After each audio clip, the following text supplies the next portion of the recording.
Yeah, they make it a trail, they trying to get more money out of it. Jim Forsythe was trying to get over the last. I still can't all change. Yeah, it's not still true first. That's a base.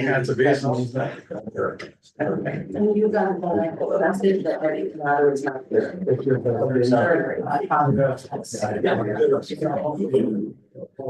How she said she messaged, but maybe she's. I got dropped that.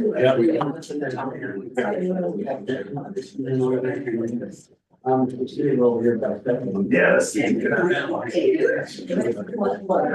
Because even when there is a trail, it wasn't open. Yeah. Yeah, because he said all the people come between. No.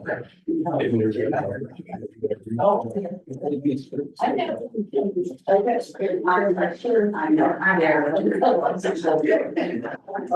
need to.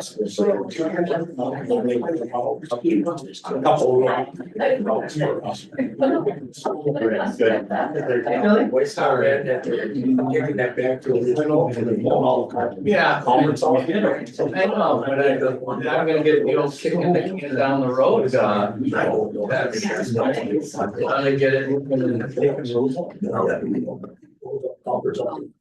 do a great job. Not an easy committee. To chair.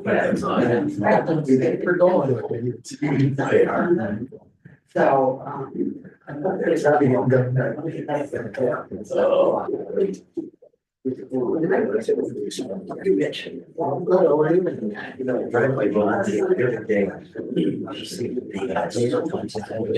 Russ, did we ever solve the mystery of the flagpole? No, everything comes. I'm like curious what. I should ask, it probably wasn't in this board a lot of times. Well, Tracy took care of it. We're having our 30th. What's that? It's a flagpole mystery. What was the mystery of the flagpole? Remember it was. Oh, I never heard. They fixed it, Lindsay but. just said she was gonna. Who took a section of the flag? Oh, it's gonna be like. Yeah. Yes, I mean. You didn't know where. Yeah. You never know when they're changing that. So you're saying fine. Oh, that. Yeah, I'll let you know. I love it. Yeah, I'm getting worse already. Dan,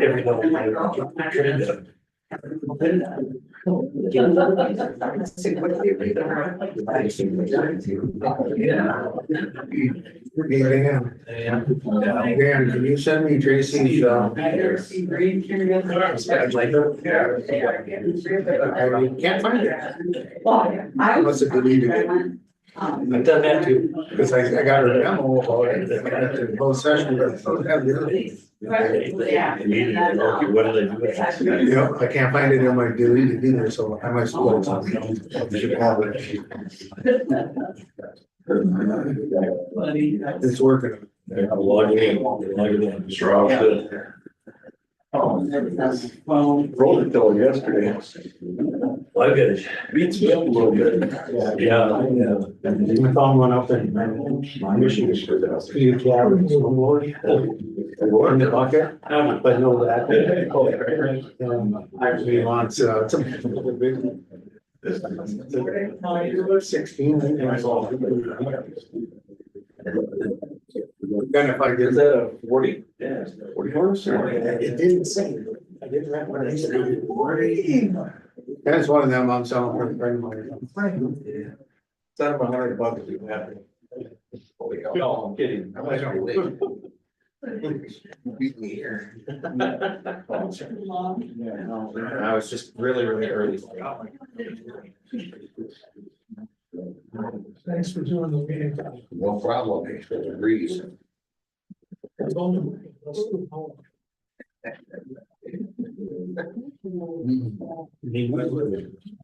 There was a solid.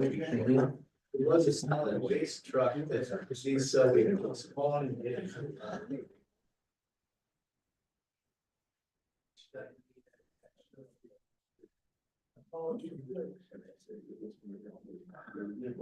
All of it,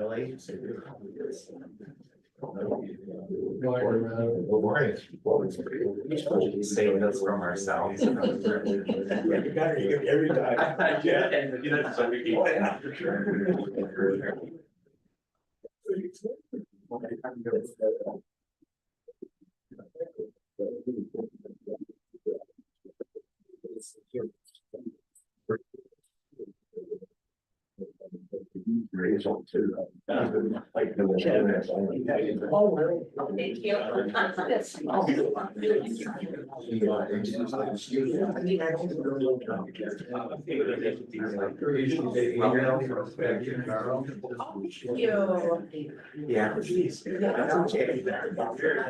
Yeah.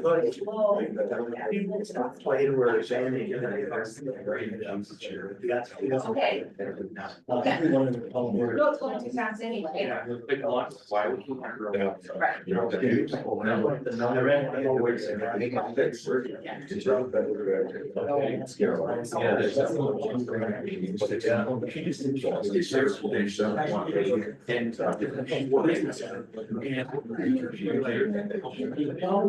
Yes. Oh, no. That was last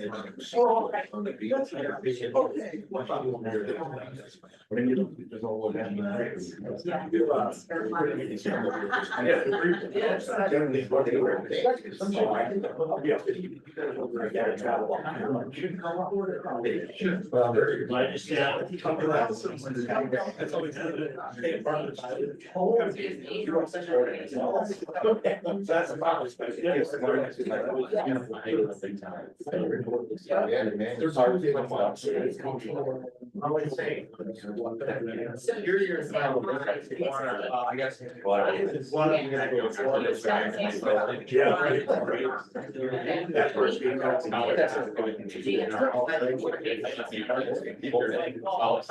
They make it probably. No. He wanted, he.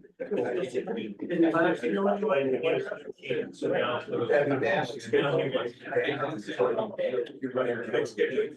Yeah. Oh, does he? He's still living up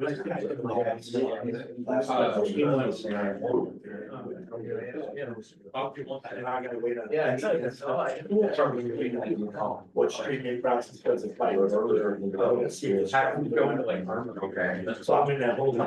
He doesn't like that, he wants to do the best game in full. Shoots nice, go visit you, wait till go with the big one, I may be able to get done in December. So.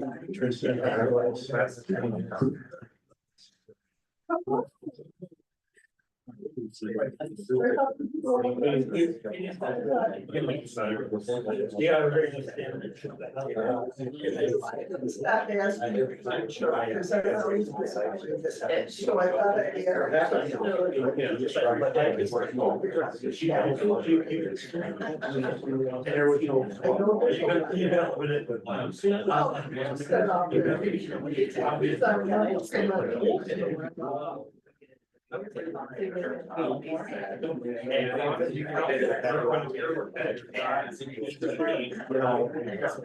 So why?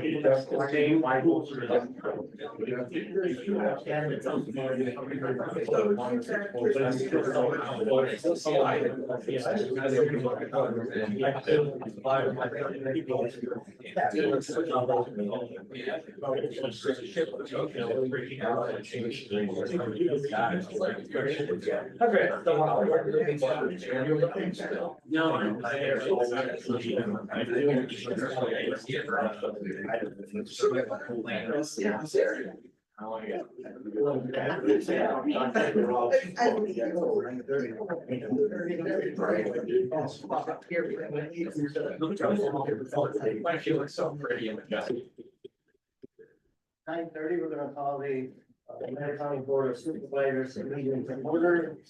There'll be a brief moment of silence for our troops, law enforcement officers, and emergency responders, followed by a prayer invocation and a pledge of allegiance. Any supervisor want to say a prayer? Rob?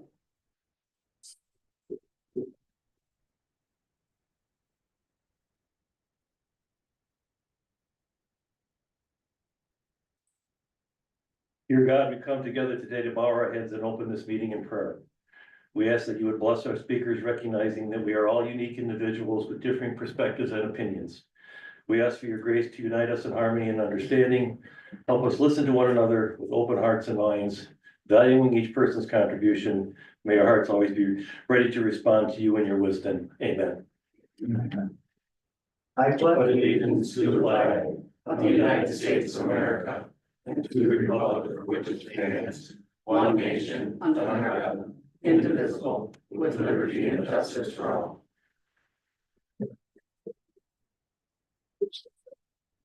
Yeah, well.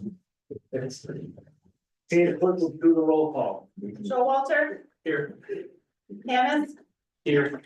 Newman, Here. Schreier, Here. Fisher, Here. Pagano is absent. Briggs, Here. Ottinger, Here. Harris, here, Hess, Here. Jensen, Good morning, President. good morning, Ives, Here.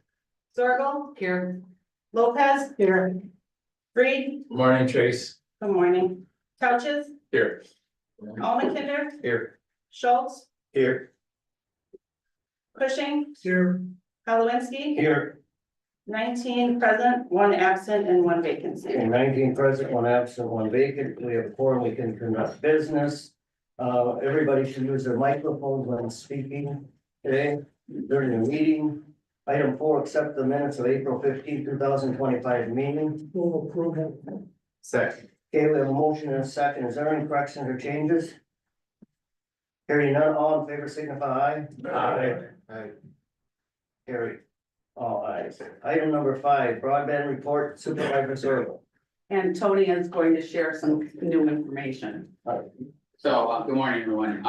So with the broadband update, there's information in your packet. I included the letter from the governor's office and also some information from the NTIA. So right now with the broadband package, the good news is the crews are back working, so they're out laying fiber and laying tubing and stuff, so the project's back on. When it comes to negotiating the laterals to the building, that's still being done with Director of Finance, legal counsel and stuff, so I don't have an update on that.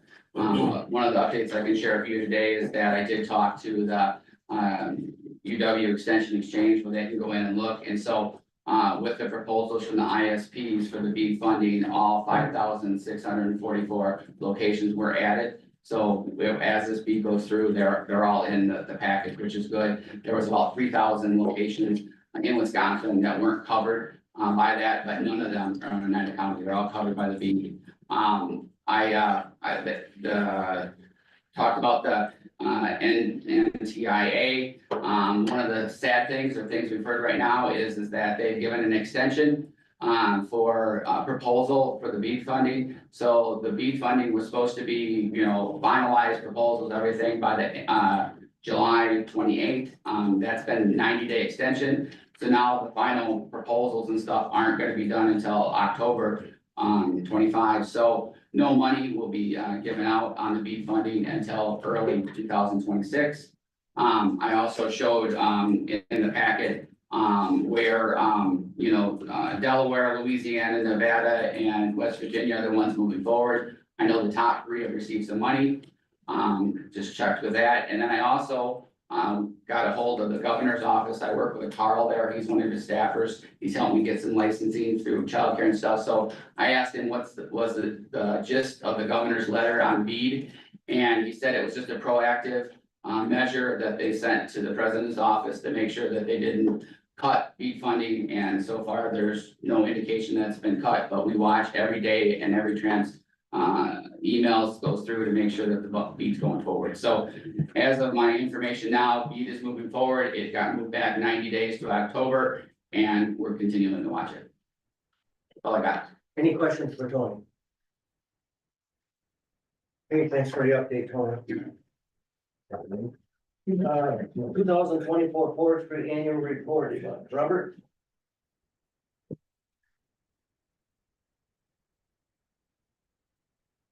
Good morning, everyone.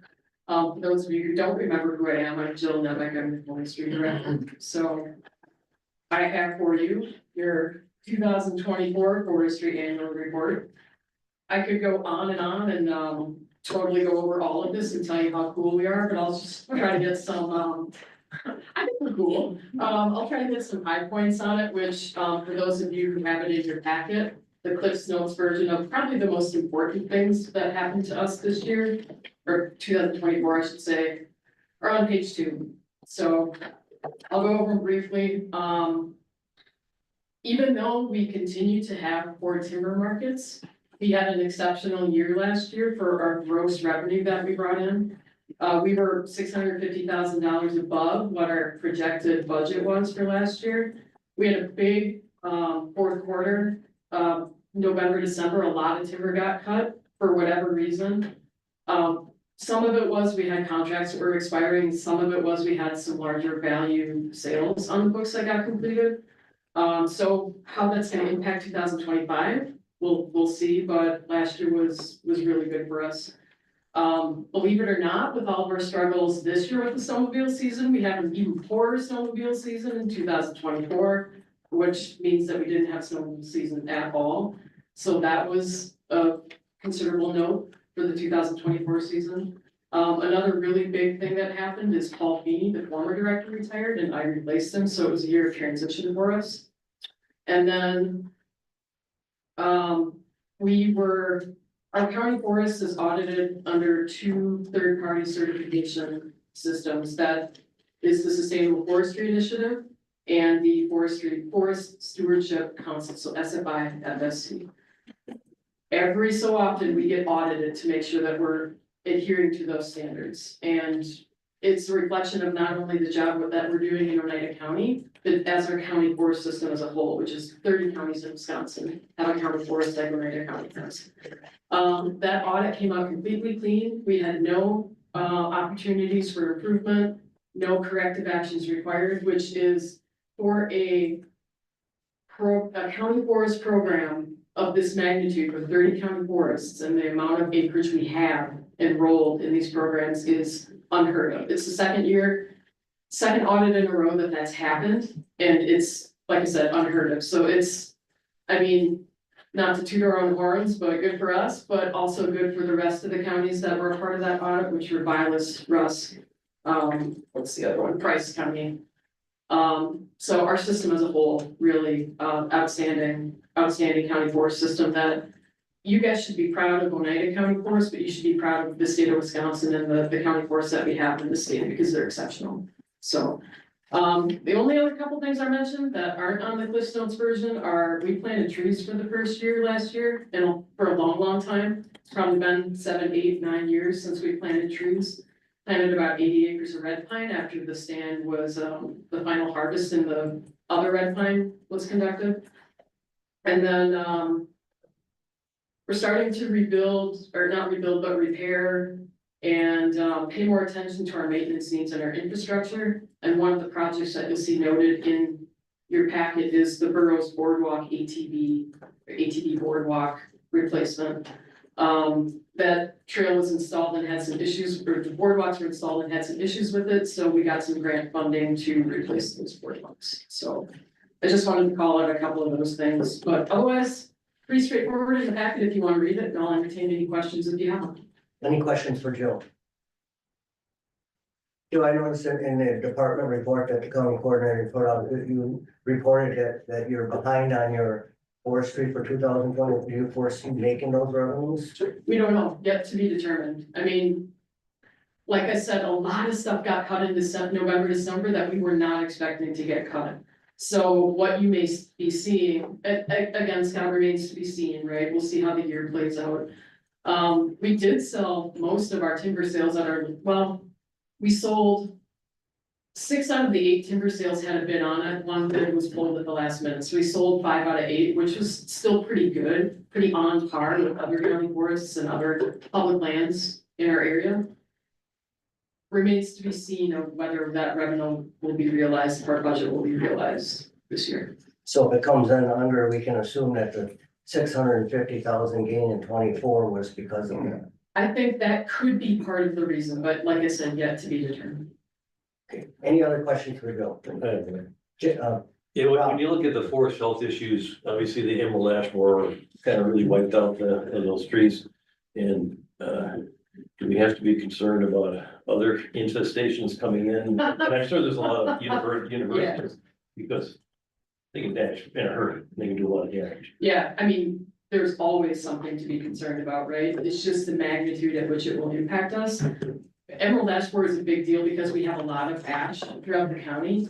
However, to try to combat that, I don't wanna say the saving grace with ash, because it hurts to lose any species. Diversity is a good thing when it comes to species. But similar with elm, we've got, those species usually do not exist in a pure state. And so what we try to do is manage for a bunch of different species together and a mix of species. So if we have something that comes and wipes out all of the ash, all of the maple, at least we still have a forest left. So, yeah, always something wrong. Thank you. Any other questions? Steve, Jill, is Oneida a bit of an anomaly in the sales area, or are we seeing that across the board with other counties where they seem to also be exceeding the targets?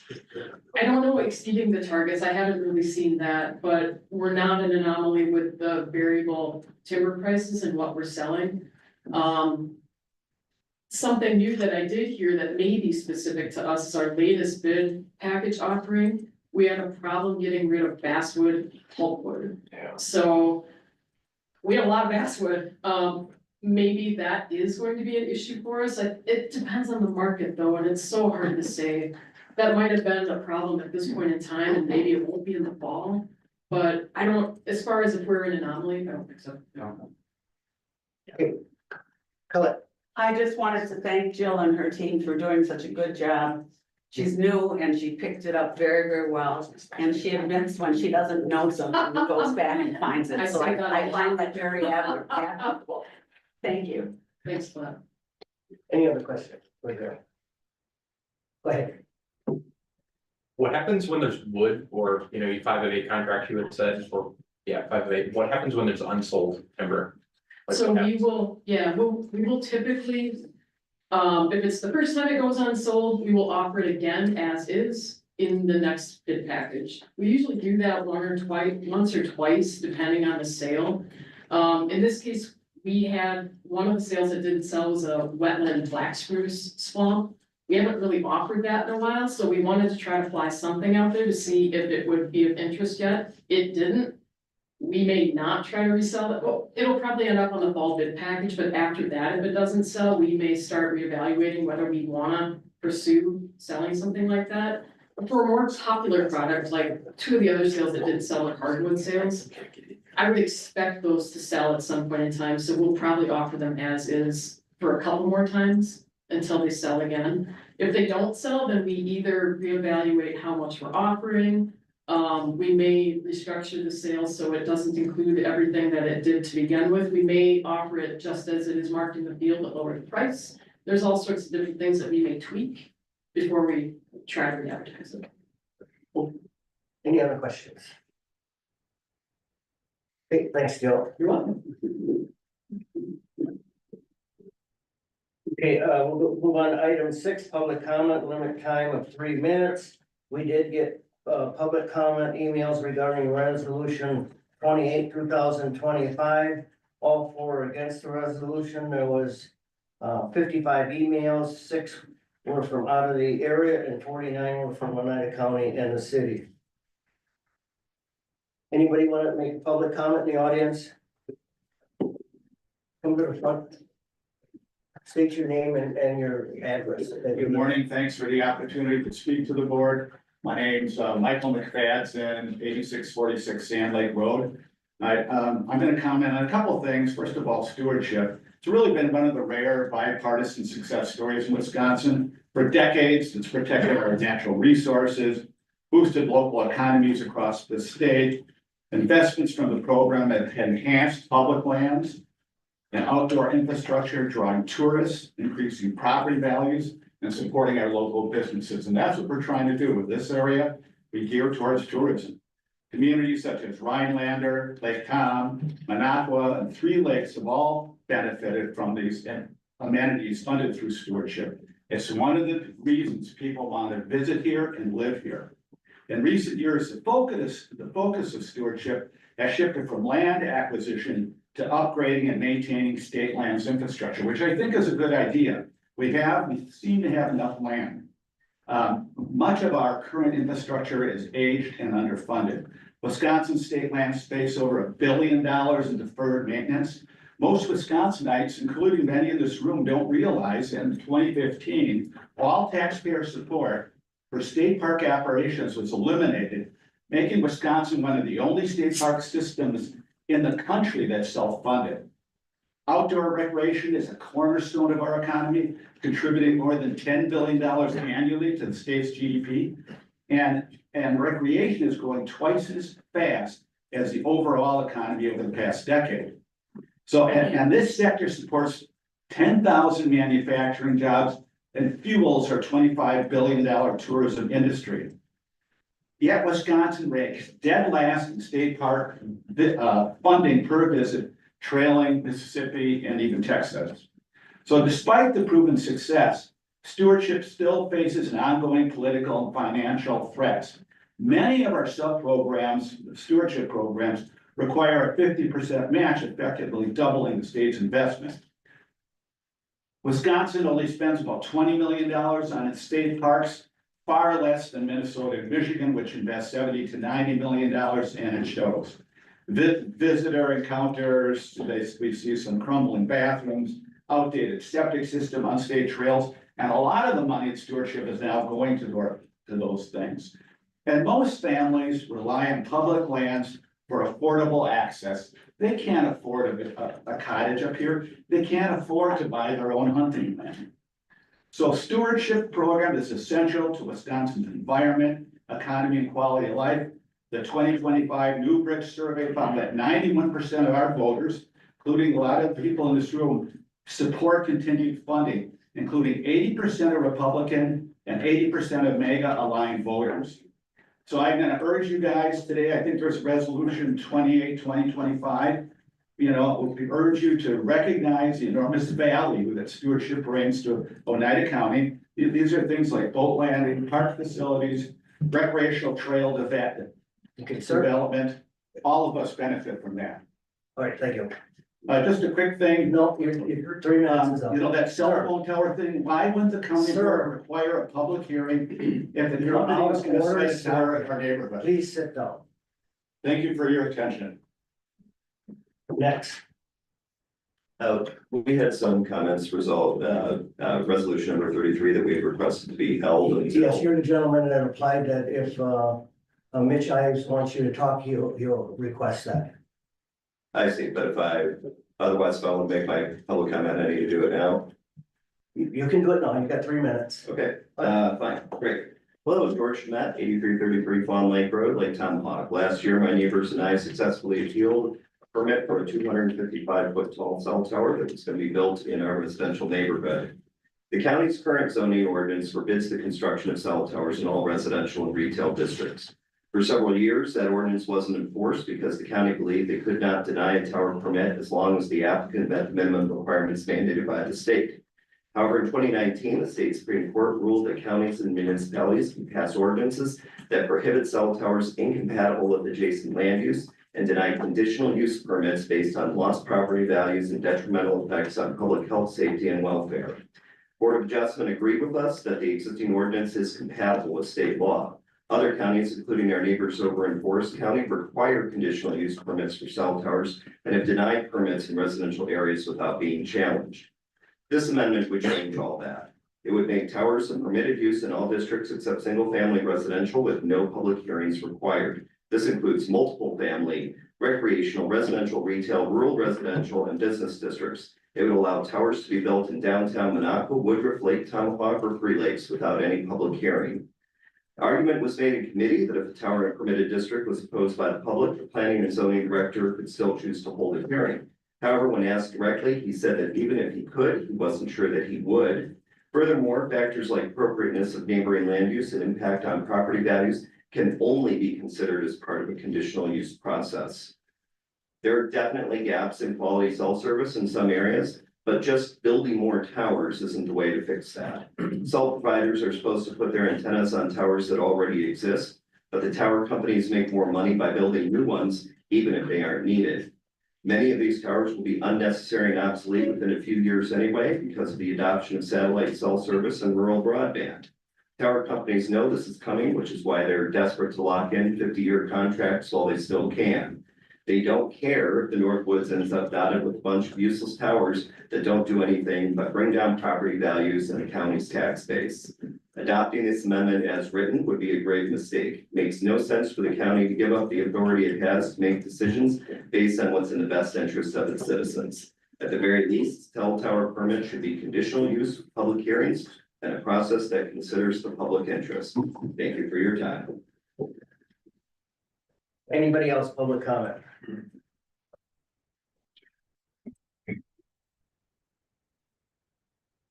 Hello, Mark Fleeger, on occasion. You know, I live in, section 37 north, 7 east. And years ago, we were the first section to have minimum 5-acre lots. And we did this so that future generations would have a little bit, you know, just better living. I mean, we all took the sacrifice. We could have sold 1-acre lots or whatever, but we made a minimum of 5 acres. So now with this cell tower, which is right next to our section, my main concern is property values, you know, having a tower there, so I hope you reconsider your resolution. Thank you. Anybody else?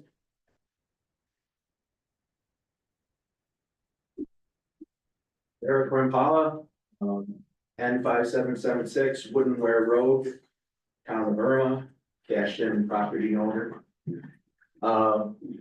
Just a couple things I'd like to highlight today, and first of all is the Knowles Nelson program. As Mr. McFadden said, there is much value to that program. As this county actually passed a resolution in the past with one vote short of unanimous to support it before, and you should support it again for all that program provides to this county and has in the past and will continue. I want to thank the Conservation Committee because they drove the bus on this Knowles Nelson plan, as they should, and they did a wonderful job, and you should appreciate the work that committee is doing for the county. We're, as myself and a member of Oneida County Clean Water Action, we are thoroughly satisfied with their efforts. The last thing I wanted to mention is you'll see that the mining in 1A forestry and in general use is being codified today. This was a decision that was made in 2018 when the mining ordinance was written.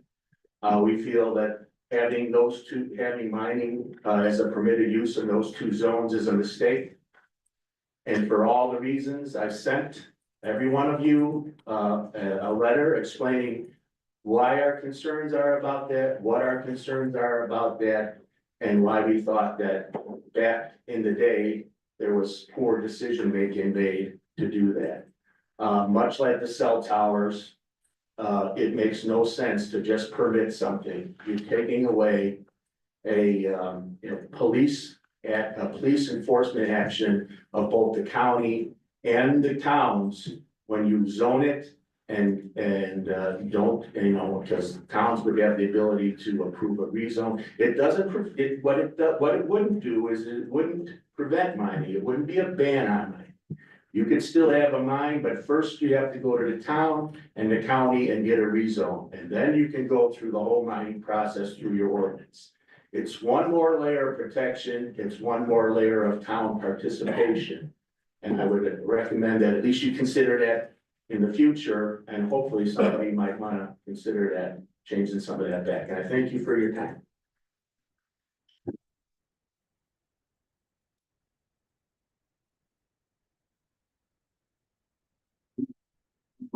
9785 Sylvan Shore Drive, Hazelhurst. About the 9.21 on rezoning and forestry to make it a permitted use.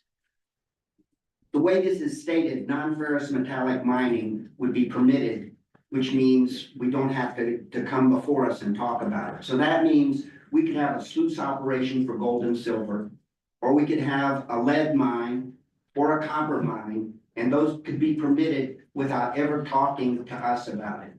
I'm not saying we shouldn't have mining, but I'd like to be notified and like to hear about what they're planning.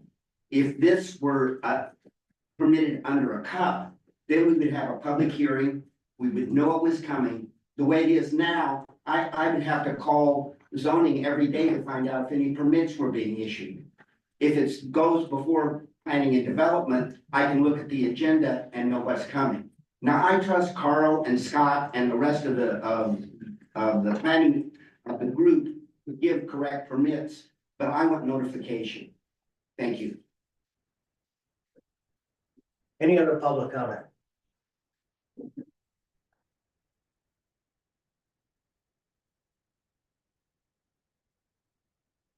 Earl here, and Bolton, pay taxes in Hazelhurst. Ma'am, could you pull the microphone down a little bit? Got better? I can hear you. Okay, thanks. I Bolton pay taxes in Hazelhurst. And I want to say first, I'm so proud of my neighbors and members of this board who worked so hard for so long on the stewardship program. And I'm really grateful for all the work that you did. And I hope that the board will happily support the Knowles Nelson stewardship. And regarding the resolution that's before you to amend Act 9, Chapter 9, Resolution 33, 2025, the part about metallic mining and the part about the cell towers that Mr. Demet spoke about, I share the same concerns that my husband just expressed about notice and the opportunity to participate in any decisions that have such an incredible forever effect on our resources as metallic mining would have. As you know, Act 134, which changed the state laws about metallic mining, did not require this county to change its zoning. There was nothing in the legislation that required that, yet it happened. Now, before Act 134 and the county zoning changes, something less than 10% of Oneida County was open to permitted metallic mining. Now almost 90% of it is. And other changes that have happened since that legislation passed are, this board is not the same as it was at the time that that decision was made. Now, zoning is not on the agenda, but what I'm suggesting is that today gives you an opportunity to take the first step towards getting that important zoning matter back on your agenda and taking a closer look at it, because things have changed since Oneida County was open to permitted metallic mining and cell phone towers. So since that time, at least a dozen towns have passed resolutions objecting to metallic mining. And this is something that didn't happen before, and you could consider now, and I hope you will.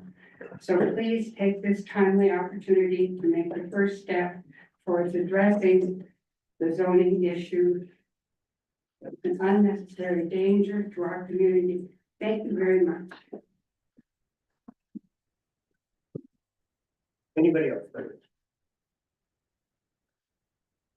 Good morning. Thank you for allowing me to speak. I'm Kathleen Cooper, 4020 Riverbend Road in Pelican Township. And I'm asking you to vote in favor of resolution 2825 to review the Knowles Nelson stewardship program. Knowles Nelson is our state's best environmental conservation program, and it has a tremendous impact in Oneida County. Over $600,000 has been directly invested in our towns for boat landing, lake navigation aids, park facilities, and trails in communities including Three Lakes, Monaco, Monaco, Nokomis, and Sugar Camp. This to me is, kind of a no-brainer, it's a bipartisan issue, everybody likes our natural environment here. And so please, I'm asking you to vote in favor. And I'm also asking you to, like, take a step back from the changes proposed in chapter 9 of the comprehensive land use plan as they apply to mining. And, I agree with everything that has been previously said about the changes. And it's also very curious to me, when in 2018, when these changes were made of for the zoning, for mining, that increased, the amount of land that could be used for mining. And it was right after the referendum where we voted down mining. And so I'm not really understanding what, and it wasn't required, so I don't really understand why that was even done. Because it's not in the best interest of the people of Oneida County, and it's not what we want. So thanks for your time, and Anybody else, public comment? Okay, we'll close the public comment time. Consent agenda. There's 6 resolutions and 3 appointments. Motion to approve the consent agenda as presented. Second. We have a motion and a second. I would like to pull resolution 28, 2025 to discuss that resolution. Any other comments? Did we pull number 29? We're gonna pull number 29.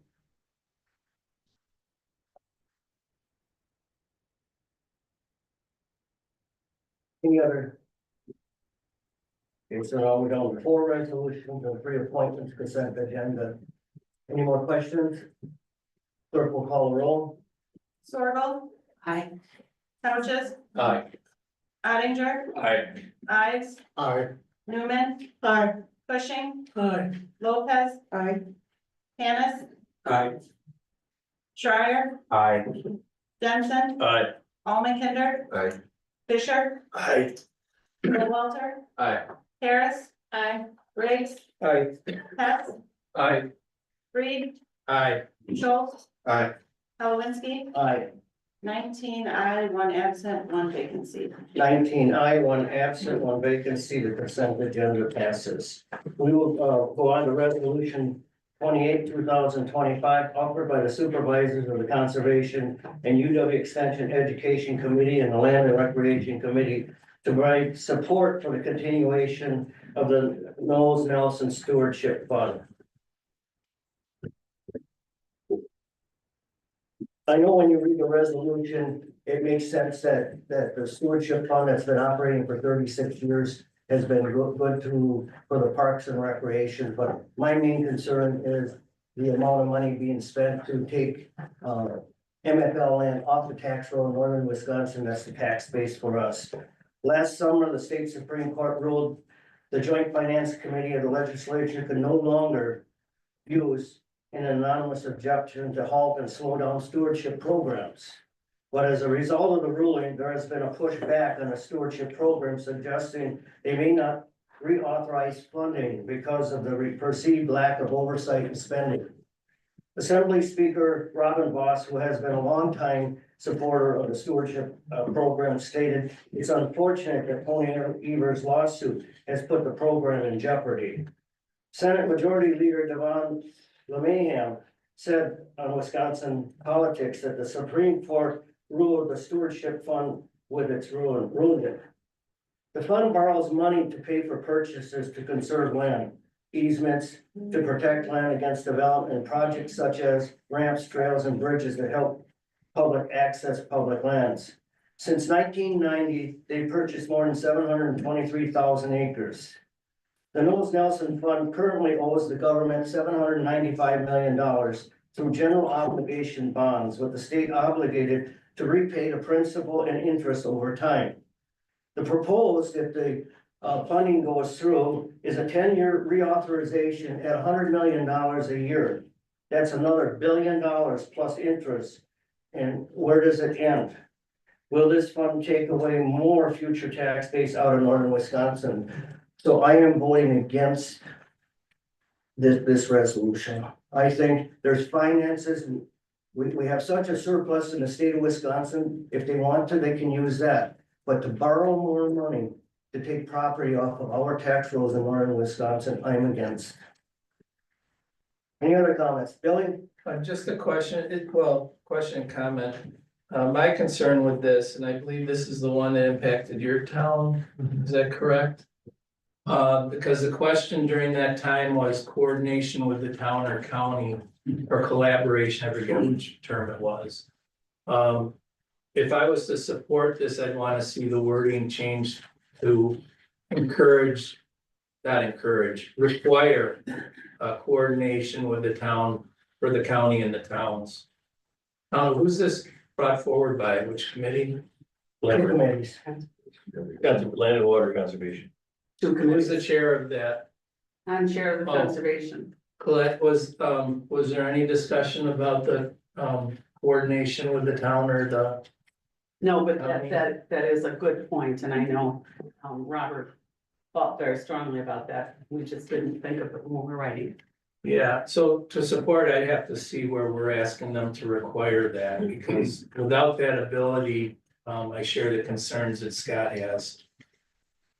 And one more comment I made is we went through the Pelican River Forest and it was a slam dunk through without hardly any notification. And even when the DNR was notified, they didn't even take it to the board, the DNR board. It was kind of hidden away.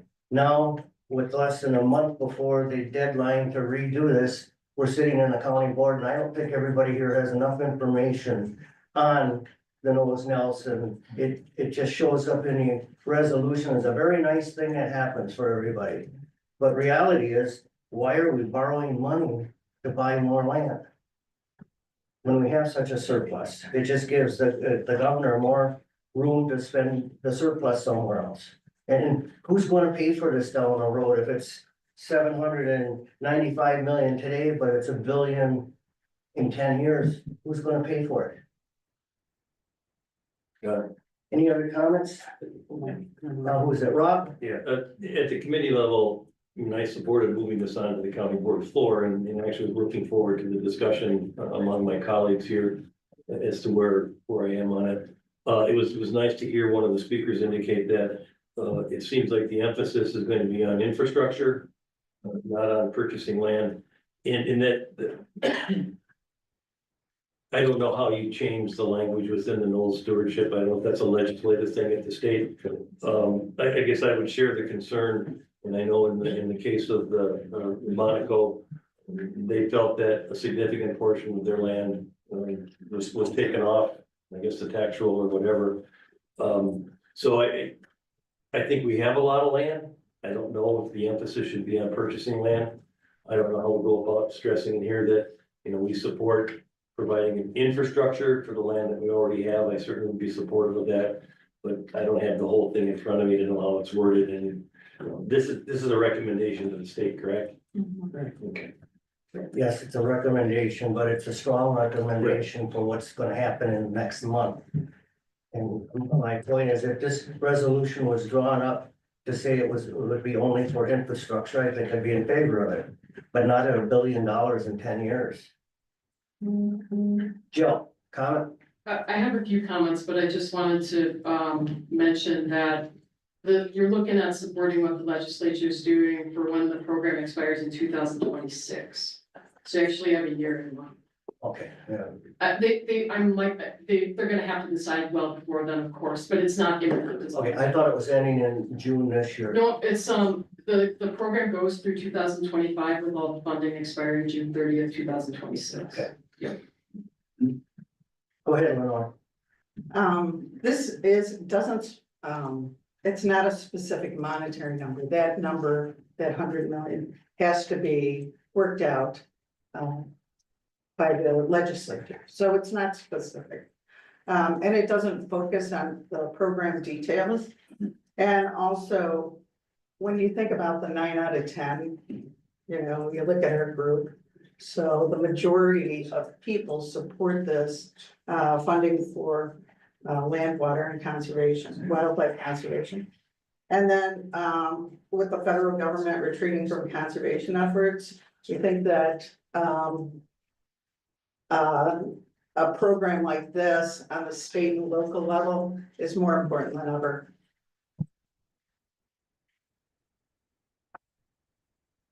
Okay, go ahead. Studies have shown that protected land boosts local economy by attracting tourists, hunters, anglers, and other outdoor enthusiasts. In Oneida County, the biggest driver of our economy is tourism and forestry. When tourists come here and spend money, we do get tax dollars. Minocqua Winter Park attracts over 14,000 visitors per year and benefited from the Knowles Nelson grant. The grant allowed a key parcel to remain in the trail system. The park continues to provide recreation and economic opportunities in the Minocqua area.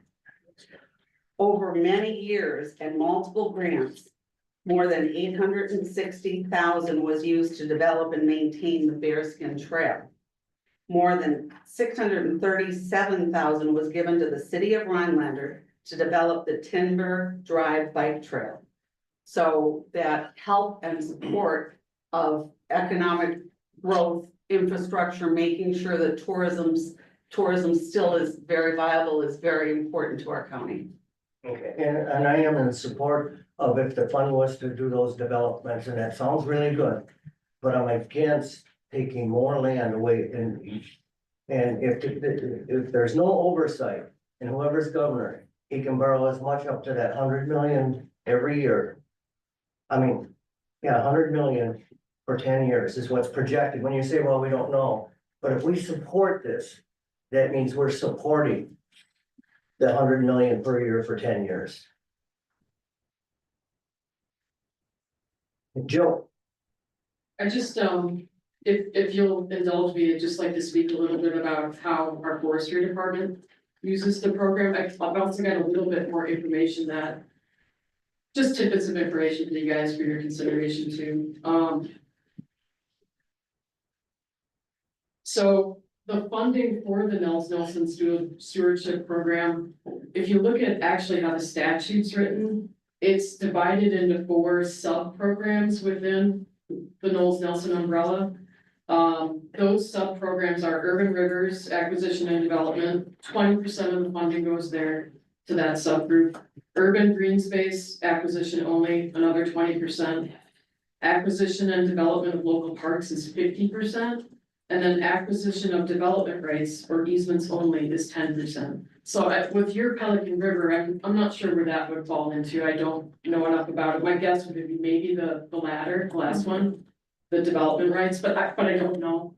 But I will say for forestry, as you guys are probably aware, you've been around longer than me, that we've used this program a lot in order to fund not only our land acquisitions like Gillette Wickham, for instance, but also development projects that we've had. One in particular is the Perch Lake Park Shelter area, development of that park. We tapped into Knowles Nelson Stewardship. So we have used it quite extensively. I anticipate that we would probably, if we need to pull stuff out of county forest law and purchase replacement lands, this could be a funding source for the county to pay for some of that.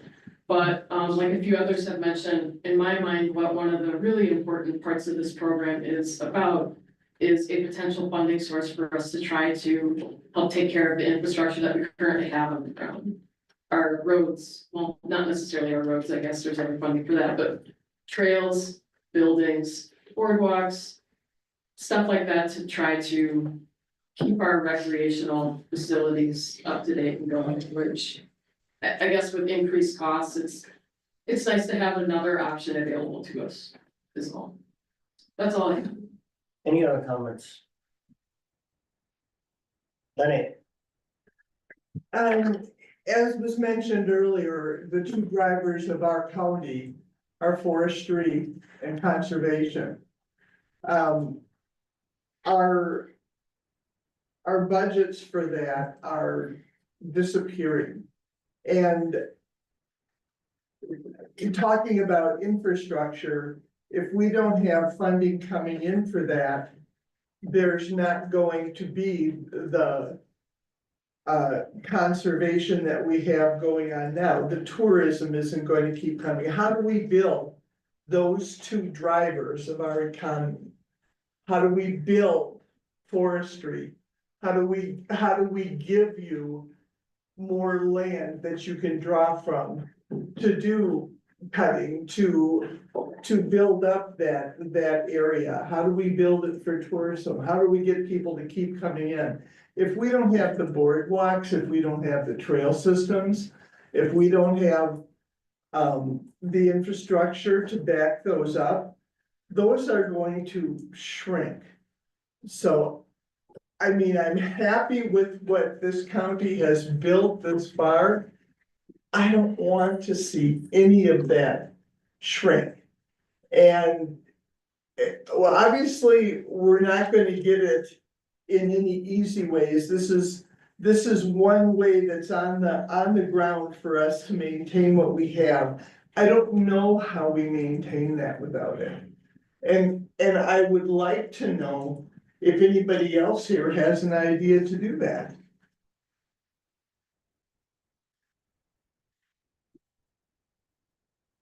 Steven, you got your hand up? Yeah. I think if we could have used Knowles Nelson funding to buy snow the last 2 years, nobody would have thought twice about it. We'd all been hands in the air on that one. Unfortunately, that's not something we can control. But we can control how we're gonna pivot and adjust. Because if we're talking about another no snowmobile season, we better start talking about how are we gonna invest in infrastructure to accommodate ATV, UTV? Because that's already the growing sport for recreation. And are we doing enough? And what do we need to do to modify and develop that kind of recreational activity? I think this is a valuable resource for something like that. We don't have the money and the funds that the state does to redirect and pivot. We're gonna have to rely on every source we can. And so many funding sources right now, as every single department of ours can tell you, is up in the air. Grants, when you hear the word grant, you literally, you get goosebumps because you don't know if there's any money associated with grants anymore. They pull them unilaterally without even telling you. You just get an email Friday afternoon, no more money, no more funding. So if you can send a message to say, at the very least, this is something you want to continue to see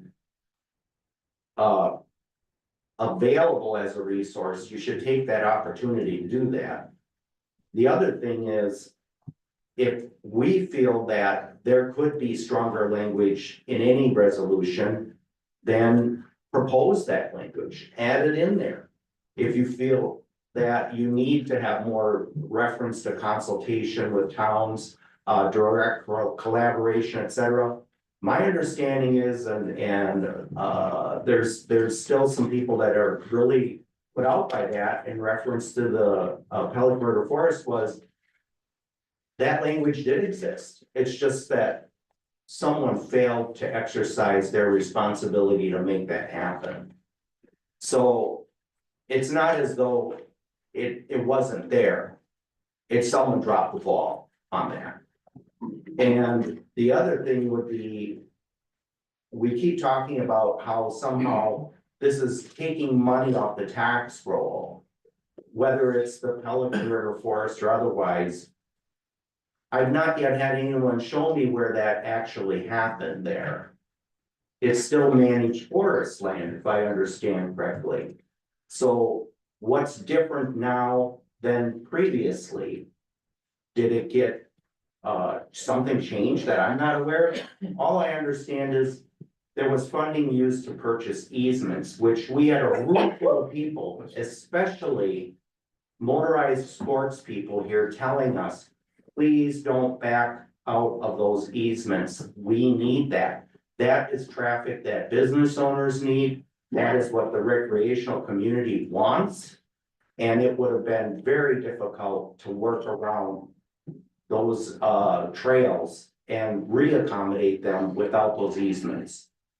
That's what I heard, and if I heard something wrong or differently, I apologize, but that's what I heard people stand in this room and tell me. Now, I live in town and we made a decision a couple years ago to allow ATV, UTV traffic pretty much everywhere. Other than on, I believe Lincoln Street and one other street, maybe it's Stevens. I don't entirely understand why they're just not allowed to go everywhere, but those were decisions that the city council made. And I think they were wise decisions because you need to pivot, you need to accommodate when you see the demand is there and that's what people want. I would like to see us promote and build more trails. Because there are communities that don't necessarily like the idea that they're all over the place and that they're on the county highway system. Well, guess what? More trails you have, the less pressure and the less likelihood you're gonna have those vehicles interacting in areas that not everybody's really crazy about. They should still be an option, but you're gonna see less pressure. It's just common sense. And you can't do that unless you have funding sources to do it. And I think that even if you just look at the potential funding that we see right now that comes from, and we just were told literally in a presentation 20 minutes ago, how forestry is seeing an almost inexplicable increase, even though the market is crap. Everyone knows how bad it is. We don't even have pulp mills anymore to send it to. It's going somewhere. Someone's buying wood product for some reason. And I suspect it might get even better because if the tariffs continue in the way that they're going, we're gonna have to rely way more on local sourced products, period. And I suspect wood is gonna be at the top of the list. Nobody's gonna pay extra to get wood from Canada for products.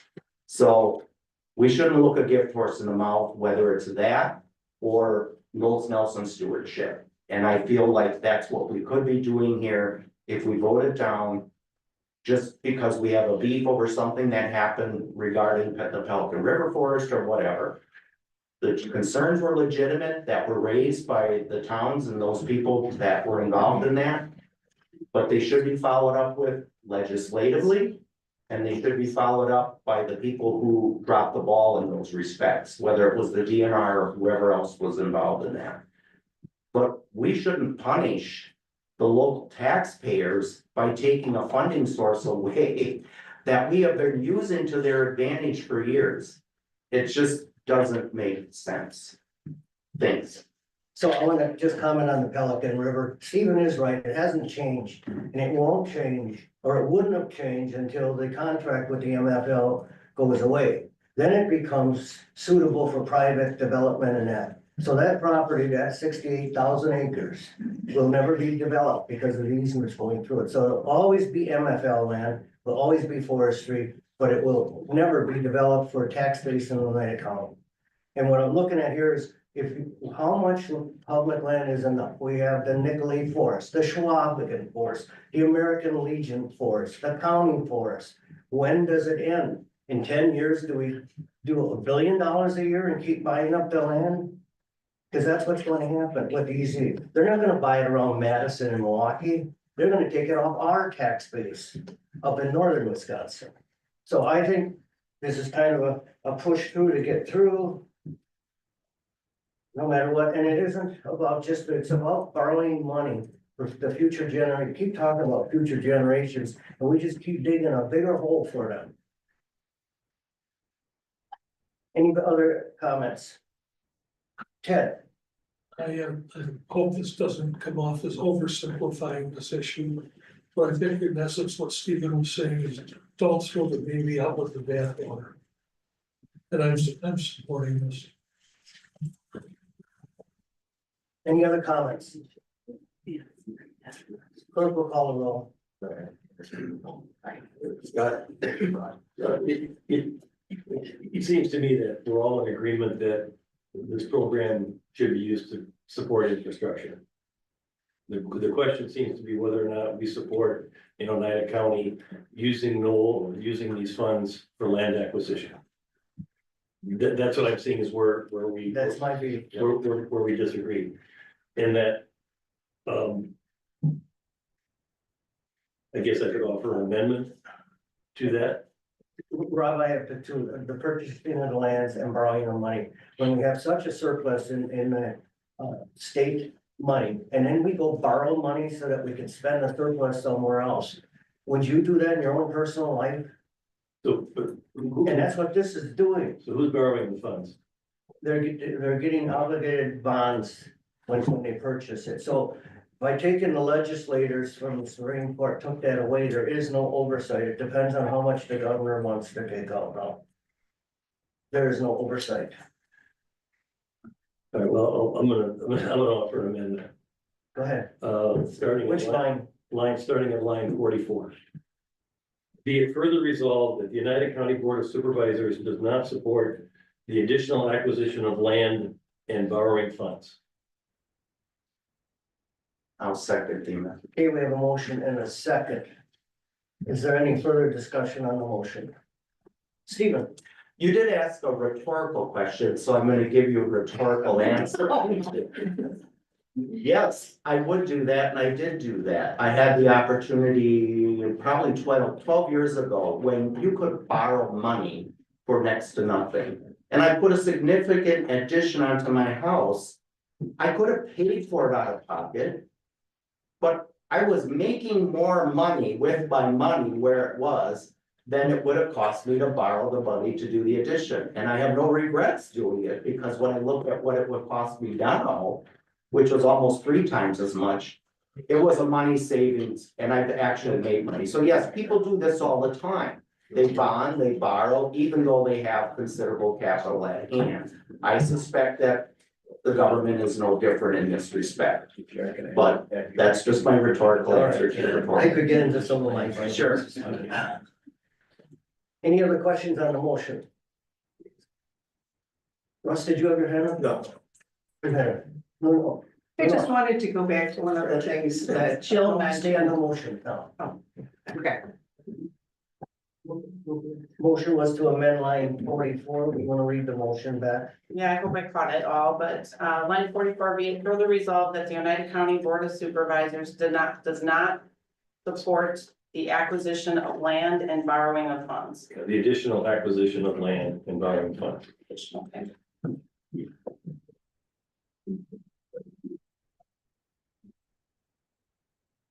Any further discussion on the amendment? I do have a question. Go ahead. Would we have an issue if they buy it outside of the county? Or only in our own county? Because it seems to be an issue, not in our backyard, is what it comes down to. I think it's land, is it land acquisition all over or just Oneida County? It's an additional acquisition. Yeah, I didn't say Oneida County, but I can add that if the group would like to. Maybe just take out Oneida County? It doesn't say Oneida County, it just says be it further resolved that the Oneida County Board of Supervisors does not support. So that would be in your state of Wisconsin. So the question I would have for the chair then, are you okay with that? Outside the county of buying land or just in the county? Question for me? Correct. I'm all right that it's for the state of Wisconsin. I don't want them buying up more land in the state. I think we have enough in northern Wisconsin. Yeah. I got a question on, so it's 40, Stick to the amendment. that's what I am, Okay. 44 and 45. Are those current lines staying in there? And then this is addition to that? No, they're going out. Because that does support the funding renewal of the Knowles Nelson. Well, I guess you could. So, I think you wanna add that in 44, 40. Rob, go ahead and verify your motion. Keep that. I believe you said you was adding it to line 44. Yeah, I was adding another be it further resolved. In front of it? Yes. Okay, Oh, okay. thank you. Okay, so I want you to clarify, read the whole thing, line 44, 45. Yep, so, only on line 44, we're gonna be adding, so the current line 44 will be bumping down. Yes. So there will be a new line 44 that will say, be it further resolved that the Oneida County Board of Supervisors does not support the additional acquisition of land and borrowing funds.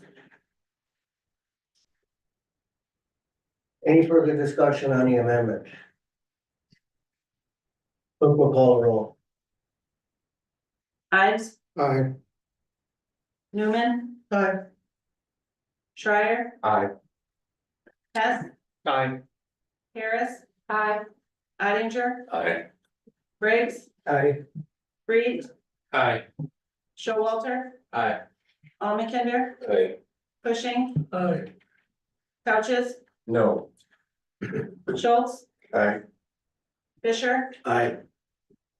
Lopez, Aye. Zorgel, Aye. Hannes, Nay. Jensen, Aye. Halowinski, Aye. 17 aye, 2 noes, 1 absent, 1 vacant. 17 aye, 2 noes, 1 absent, 1 vacant. The resolution is amended. Any further discussion on the resolution? So the way it stands right now, we're supporting that we can't borrow the money from Knowles Nelson and they can't purchase more property or take it off the tax bill. Any further questions? Hearing none, clerk will call the roll.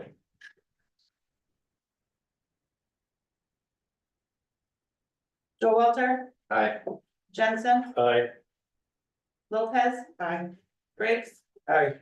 Cushing, Aye. Zorgel, Aye. Hess, Aye. Schultz, Aye. Fisher, Aye. Hannah, Need. Oettinger, Aye. Newman, Aye. Schreier, Aye. Reed, Aye. Harris.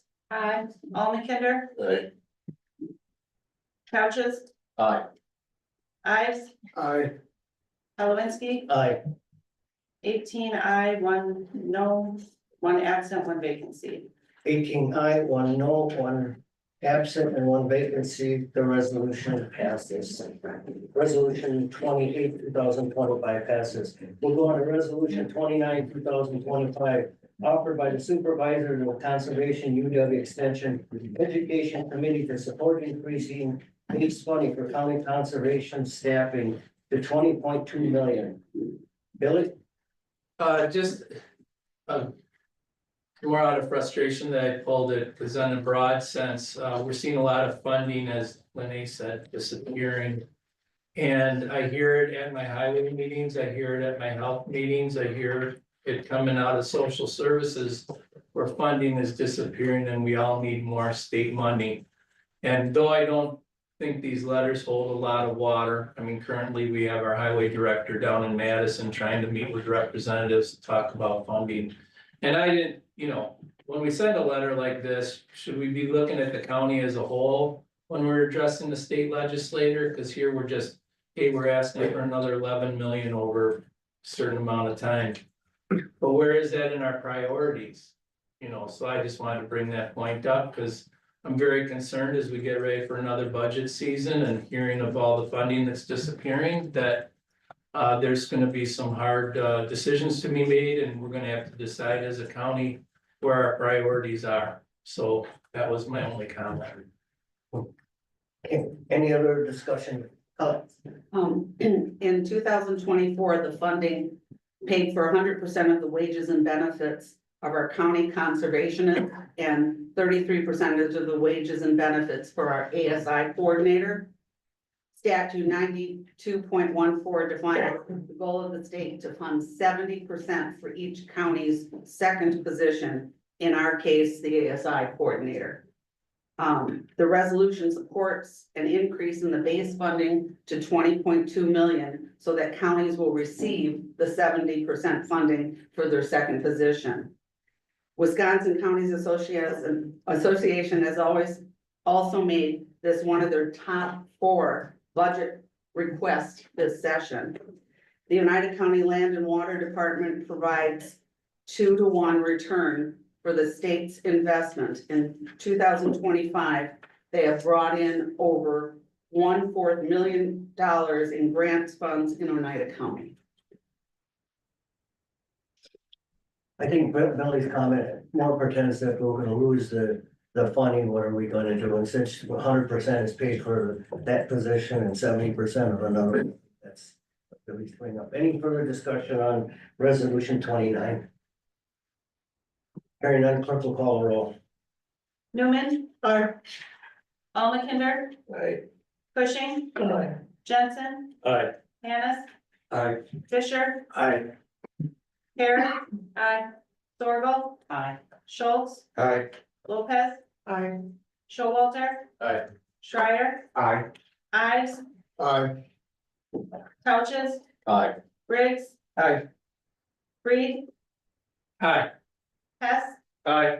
Ottinger, Aye. Kalwinski, Aye. 19 aye, 1 absent, 1 vacant. 19 aye, 1 absent, 1 vacant. Resolution 29, 2025 passes. Thank you. Resolution 31, 2025, offered by Supervisor Rob Jensen to appoint Ms. Beth Porterfield as a Human Service Director effective June 2nd, 2025. We need a second. We have a second. Okay, we have a second. Go ahead, Rob. As the county board knows, we accepted the retirement of our current human services director with regret. But we were very fortunate through the interview process to have an excellent candidate in Beth Urkel to replace Mary. And we wanted to get this on the agenda today so that we could get it approved. I'm confident that the Human Services Committee would have unanimously supported this. I know Ted was in on the interview process as well as myself. So that's why it didn't come directly from the Human Services Committee. It comes from me as chair. So I am very pleased to have Beth here. And if you have any questions of Mary or her, Beth, you certainly can do that. So I don't know if there are any questions. I think you started in 1999? I did. Yes, so she's well acquainted with Oneida County ADRC Social Services and the Human Services Department as we move forward. Beth, you want to come up and introduce yourself and tell us why we should? Beth Rickler, hi. Use the microphone, please. Sorry. Beth Rickler, I've worked for the department for 26 years. I started as a social service aide. I've been a social worker for youth justice, child protection, adult protective services, and I've been a manager for 12 years, so. The only thing I'd like to add is that we do have Mary on board through June 30th of 2025. And so there's going to be that overlap. Beth will officially start on June 2nd. But Mary will be here to help with that transition. And should we approve this today, we are also, I think we have internally posted your position. Yeah, and so that if we find somebody internally to replace Beth, I'm sure she will be able to also help the new person on becoming familiar with her current position or the previous position that she held. Any questions for clerk, call roll. Almakinder. Aye. Hess, Aye. Jensen, Aye. Schultz, Aye. Fisher, Aye. Ives, Aye. Couches, Aye. Hannah, Aye. Schreier, Aye. Ottinger, Aye. Reed, Aye. Zorgo, Aye. Newman, Aye. Cushing, Absolutely. Briggs, Aye. Harris. Aye. Showalter, Aye. Lopez, I, Kalwinski, Aye. 19 aye, 1 absent, 1 vacant. 19 aye, 1 absent, 1 vacant. Resolution 31, 2025 passes.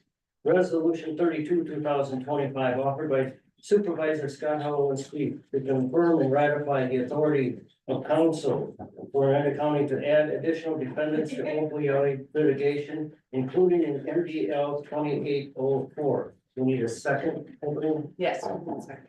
I'll second. Stephen seconded. Mike, you want to go into this one? So this is part of the continuing opioid litigation. There are some defendants who have raised the issue that counties may not have explicitly authorized them to be included in the continuing litigation. And so to clean that up, to move forward, to remove that roadblock, the recommendation of the attorneys that represent the counties in all of these is that, we bring this, resolution to the county board, to have the county board affirm that, yes, you want to include these dependents as well. Any questions for Mike on this one? In other words, more opium dollars coming into it. That is the goal. Any questions? Clerk will call the roll. Cushing. Aye. Harris. Aye. Schreier. Aye. Almakinder. Aye. Hess. Aye. Showalter. Aye. Panis. Aye. Lopez. Aye. Jensen. Aye. Schultz. Aye. Sorrel. Aye. Newman. Aye. Briggs. Aye. Ives. Aye. Fisher. Aye. Oettinger. Aye. Couches. Aye. Reed. Aye. Halowinski. Aye. 19 aye, 1 absent, 1 vacant. 19 aye, 1 absent, 1 vacant. Resolution 32, 2025 passes. We'll go on to resolution 33, 2025. Ordinance amendment 09-2024. Offered by the supervisors of the Planning and Development Committee to amend chapter 9, article 2, sections 9.21. Forestry districts 1A, 1B, and 1C. 9.22, single family residential, 9.24 residential and farming, residential and retail, 9.25 recreational, 9.26 business, B1 and B2, and 9.27 manufacturing industrial, 9.29 rural residential, and appendix A of the county zoning and shoreline protection ordinance. Carl? How much do you want me to talk, or where would you like me to start? This started out as what I call a fix-up package. Oneida County under 9.20 has what we call zoning districts, which has permitted administrative and conditional uses within those districts. As part of that, we regulate what it was called cell towers or communication towers. We now call them mobile support structures. In 2015, that's why I sent you out a late memo. State legislature, I say this respectfully, in its infinite wisdom, inserted some provisions within the budget bill that basically took some authority away from local municipalities, towns, villages, cities, and counties regarding regulation of cellular towers. The way Oneida County used to work is in certain zoning districts, we prohibited a lot of them, and in some zoning districts, we allow them through a conditional use permit. In 2015, after we adopted 9.54, because Oneida County has a separate code that looks at the technical aspects of a cellular tower. And it has a lot of different provisions that an applicant has to meet. But when we revised that, and I think Ted Cushing was on the committee in 2015 at that time. The thought was, why do we want to require a conditional use permit? Because under 66.0404, there were 23 specific limitations of which a county could not impose restrictions on cellular towers, including limiting them to what I would call zoning districts. So back in 2015, the decision was made just to have it a permitted use. The applicant had to comply with 9.54, and we just issued a permit. Again, the provisions of 9.54 have to be met, and then we just sent out notification to all the people within 1,000 feet of the cellular tower that it was going to get built. We had an application recently, I think last year, that was submitted, and we went through the process, how we used to go through the process. And I issued a permit for a cellular tower. That decision was challenged in court by the gentleman to my right, behind Mr. Demet and his attorney. In what that Board of Adjustment case stated, they used portions of my language or the ordinance language under 9.20 that said in single family, it was prohibited because in other zoning districts, it was allowed as a conditional use permit. The problem from 2015 is we never fixed the language in 9.20 to reflect that cellular towers were permitted use under 9.54. So I came forward to the committee with a fix-up package, which included some of their towers. Included, yes, issues with metallic mining, which included the issue of a transfer station. And was part of that fix-up package. We had discussions about that, because I both talked to the committee. I said, you know, I lost in Board of Adjustment. And so we had to fix up the ordinance to reflect 9.54. We held a public hearing. Individuals came out and said they wanted to see a conditional use permit in all zoning districts. So I did draft a ordinance to that effect. We brought it back to committee. And then one or two members also stated that maybe we shouldn't do conditional use permits in all the zoning districts. It could be permitted in other zoning districts. So the committee debated that at committee level. And what happened is this ordinance that you see before you would require a conditional use permit in district number 2, single family, and it would be permitted use in all the other zoning districts. There are people that still would like to see a conditional use permit in all the zoning districts. It is really up to the county board or to the committee and the county board on how you want to treat those type of applications. Part of the public says they want cellular towers because they want better cell phone communication. Other people don't want them in their backyards, so that's where you are, at least on the cellular tower issue. But as is written, as of today, it would be a conditional use permit. So the applicant would have to come and meet 9.54 provisions, fill out all that paperwork, and we'd have to submit, or they would have to go through a conditional use permit process. In that process, the committee would have to switch gears, so to speak, and look at 9.42 in the general, actually it's 9.42 D 1, 2, and 3 to figure out whether or not they were going to approve that application. But if people don't like cellular towers, they can't say it's going to decrease the property value.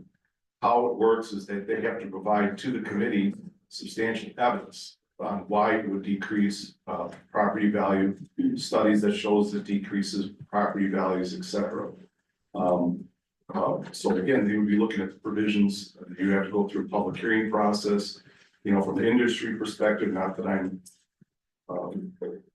advocating for them, it would just hold them up, so to speak, for a month or two to go through the conditional use permit process. At least in single family residential, if you want to do it countywide, we just have to go back to the drawing board and put that provision back in. Carl, can you explain if you issue an ARP in the other districts, who you send it all out to, and if there is objection to it, what are the alternatives? All right, the way this is written is that it would be permitted, so I would not be sending it out like an administrative review permit. The administrative review permit process is that we get the application. Once it's deemed complete, we ship it to the town for their input. And then we issue it as staff. Conditional use permit process, it's sort of the same, but we ship it to the town for their input. And then I schedule for a public hearing, class 2 notice, and it goes before the plan development committee that makes the decision to approve or deny the cop. And that's why we have made statements publicly. If it is the policy of the board that they want ARPs or cups, I think you should clearly state that in the ordinance instead of just relying on the zoning administrator to make that decision. And why I say that is if someone comes out of the woodwork, how many people come out of the woodwork against? And that's how I have to figure out the decision to kick it up to a cup or a ARP or a cup. Any questions for Carl? Steven? Just so I'm clear on this. If I reside in single family, which requires a cup. And right next to me, it's zoned where it's just permitted. I gotta live with it, basically.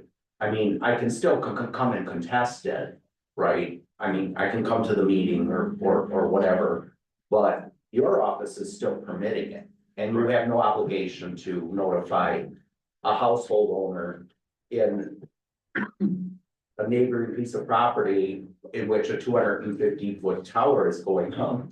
And just tell them, well, you know, tough beans. If it was in your zone district, yes, then I would notify you, you'd have a voice in it. But right now, your voice is if you take the time to actually educate yourself on if and when a tower is going up. But we have no obligation to notify anyone in that respect. The ordinance, as it states in 9.54, I'm supposed to send out. I don't wanna call it notice, I'm just supposed to send out a letter that a cell tower is being proposed. And we have had some inquiries about that, they're mostly technical in nature, so we push them towards the provider to answer those questions. But yes, it's a lot different than a conditional use permit. Conditional use permit, we send out notice to everyone within 300 feet, and it's a public hearing. So you have the opportunity to provide written comment or oral testimony for or against the cellular tower. For the mobile communication support structure. I just feel like this is gonna open us up to more litigation, not less. Stephen. Maybe I'm wrong. It hasn't opened since what, 2015, this is the first time it's come up. This is the first time. Yeah, so for 10 years, it's been, and there was the one complaint. When you said about your property, you're in the city of Rhinelander, so none of these rules pertain to you. If you're in a residential area, it would be required there'd be a public hearing in that. In the other districts, you can get the permit through there. The way I understand it is if Carl has some pushback, he can push it up to a cup and drive that. And have we done that over time? That was 10 years? Not for cellular tower, no. Other projects, yes. And I think Carl listed, there's 23 different things that we can't make a condition on. And maybe also to clarify, Supervisor Schreiers, you may want to look at it as a non-metallic mine. We do have some areas that are zoned residential farming next to single family residential. Non-metallic mine is allowed use, whereas in single family, it's not. But we still do go through the conditional process. But there are zoning districts that abut other zoning districts that have a lot more liberal uses within them. If that helps or not. So just to add the discussion of the committee, it was discussed that we can have all these cup meetings, but what conditions can we put on it? Whereas in the residential area, we can look at, because of the residential area, we can deny it based on, 100-foot lots and stuff like that. But in the rest of the districts, I don't know what condition we would put on it. It'd be a formality to run the cup. Rob. So Carl. Which governmental body determines the zoning districts within their town? Typically, how it works in Oneida County, the county does not dictate to the towns what their zoning district should be. It's bottom up. The towns basically states what they want to be. And that's so in the town of Crescent, we wanted to become more restrictive. The town has the option of extending its areas to being single family residential, correct? Yes, they have to go And through the if- process, yes. And if the town did that, then a cup would be required. Yeah. So in some ways, we as each of our towns could have an input in this, correct? We could change our zoning to expand the single family residential. And the more you do that, then you'd have the cup available to you, correct? Yeah. I think in the town of Crescent, most of us around the lakes are zoned single family residential, correct? Yes. But that doesn't mean 1,000 feet from there, a tower could go up if there's agriculture next to it. Yes. Yeah, okay, thank you. Any other questions? Ted? Yeah, I believe you said even if it is an arbor, you will notify the town, Right now, it's permitted in the way, but you'll the notify committee, the town that it's coming, that there's one coming through. the committee wanted us to send out notification of all those people within 1,000 feet of the town. But we're not asking them for input, we're notifying them, that's the difference. So he's sending a letter to you, Ted, but notifying you, but you can still call in with an objection or that, correct? Yes, we could try to do something like that. Okay, so as long as it's a town issue. Any, no, How many permits do you issue every year for cell towers? And I don't mean to laugh. I did have that statistic, I believe, I'm looking for the committee. I wanna say over the years, it's gotten more Well, just last year. because of, the funding. Off the top of my head, it doesn't. It doesn't in the last year. Yes. And I can have Scott come in and talk about it, but yes, we've had a lot. Just because of this, what do you call it, ARPA funding? And the expansion of broadband. Yeah. Yeah. So why would it be so horrible to have, hubs and public input in any zone? It's, oh, yeah. Okay, we could do the public comment, and then what will we do with it? We can't set a condition on it. Most people will say it's gonna lower my property value. That's not sufficient enough. There's no, Well, I recall it saying that aesthetics was a reason that you couldn't use. Carl, is that one of our 23 things? But And read on it. property values on this Where one. are they? In the memo?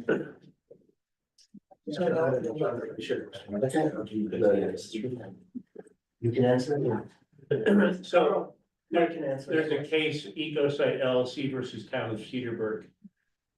Which, the Town of Cedarburg denied a conditional use permit for a cell tower that was adjacent to, a single family residential district. And they denied it because it was not compatible with the surrounding land use. And the court was very clear, they didn't deny just because of the aesthetics. And that would fail.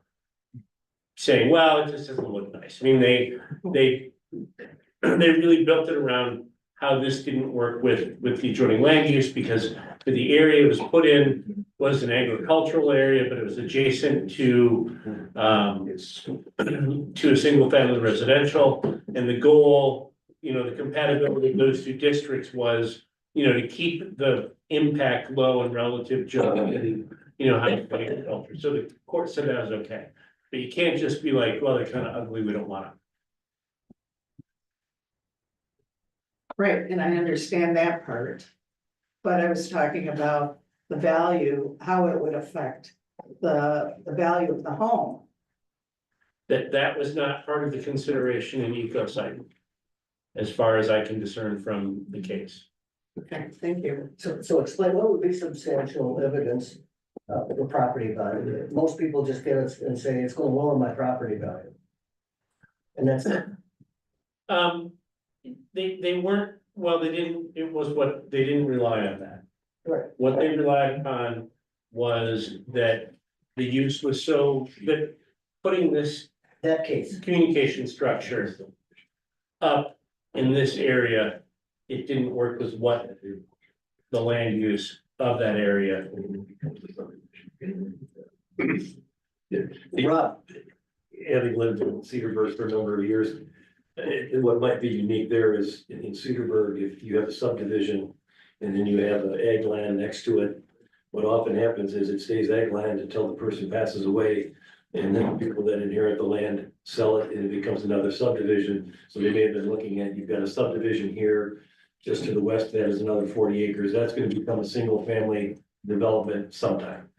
And I think, I don't know, Mike, but I'm assuming that was part of the argument. Whereas if I'm next to 120 agricultural in that county, is it gonna become single family? I don't know, but Cedarburg is unique in the town that it just keeps developing agricultural land to subdivisions. so the way the ordinance is written, a CUP is required in a residential and an ARP is required in rest of them, correct, Carl? No, it's permitted. Go ahead. No, it would be permitted. Permitted use, Scott, go ahead. But the town would be notified, Town would get a letter. a letter. That's a notification, it's not. Yes, it's a notification. I mean, we could change our process somehow to ask if you have, or ask if the towns have concerns prior to sending it out and make a decision based on that. But again, like at the last part of my memo, I did state Oneida County does have the ability of desire to require a CUP in all zoning districts. Or require an ARP. But again, with the ARP, if the town denies it. Or recommends it to be denied, it automatically gets kicked up to a conditional use permit and goes through the public hearing process. So it gives the town a say if it were an administrative review permit. It's not written that way as of today. Ridiculous. Any other questions? Scott? Go ahead, Chris. So, well, I got a couple. One, to Mr. Jensen's point, the towns could rezone. But we're now pushing that burden onto those towns financially for their rezoning. City doesn't apply because we have our own zoning. So there's something to point out, because then they have to push that cost onto the parcel owners or absorb it themselves. So I don't have an issue with the cell towers. The bigger question I got is how did this get married to mining? Because these seem like two separate issues that got married, and mining is the bigger issue for me, and like, I don't support this resolution as it states because of mining. So I kind of want to know how this got connected, because it kind of seems kind of weird, and then also, what's the mentality there? Because I look at it from when you remove it from a cup permit, you're taking away transparency, you're taking away people's ability to speak on the issue. Now, I'm not saying I'm for or against mining, but the transparency and ability to speak and be notified, I am thinking. So I want clarification on that as a tool. Should I answer, Scott? Yeah, go ahead.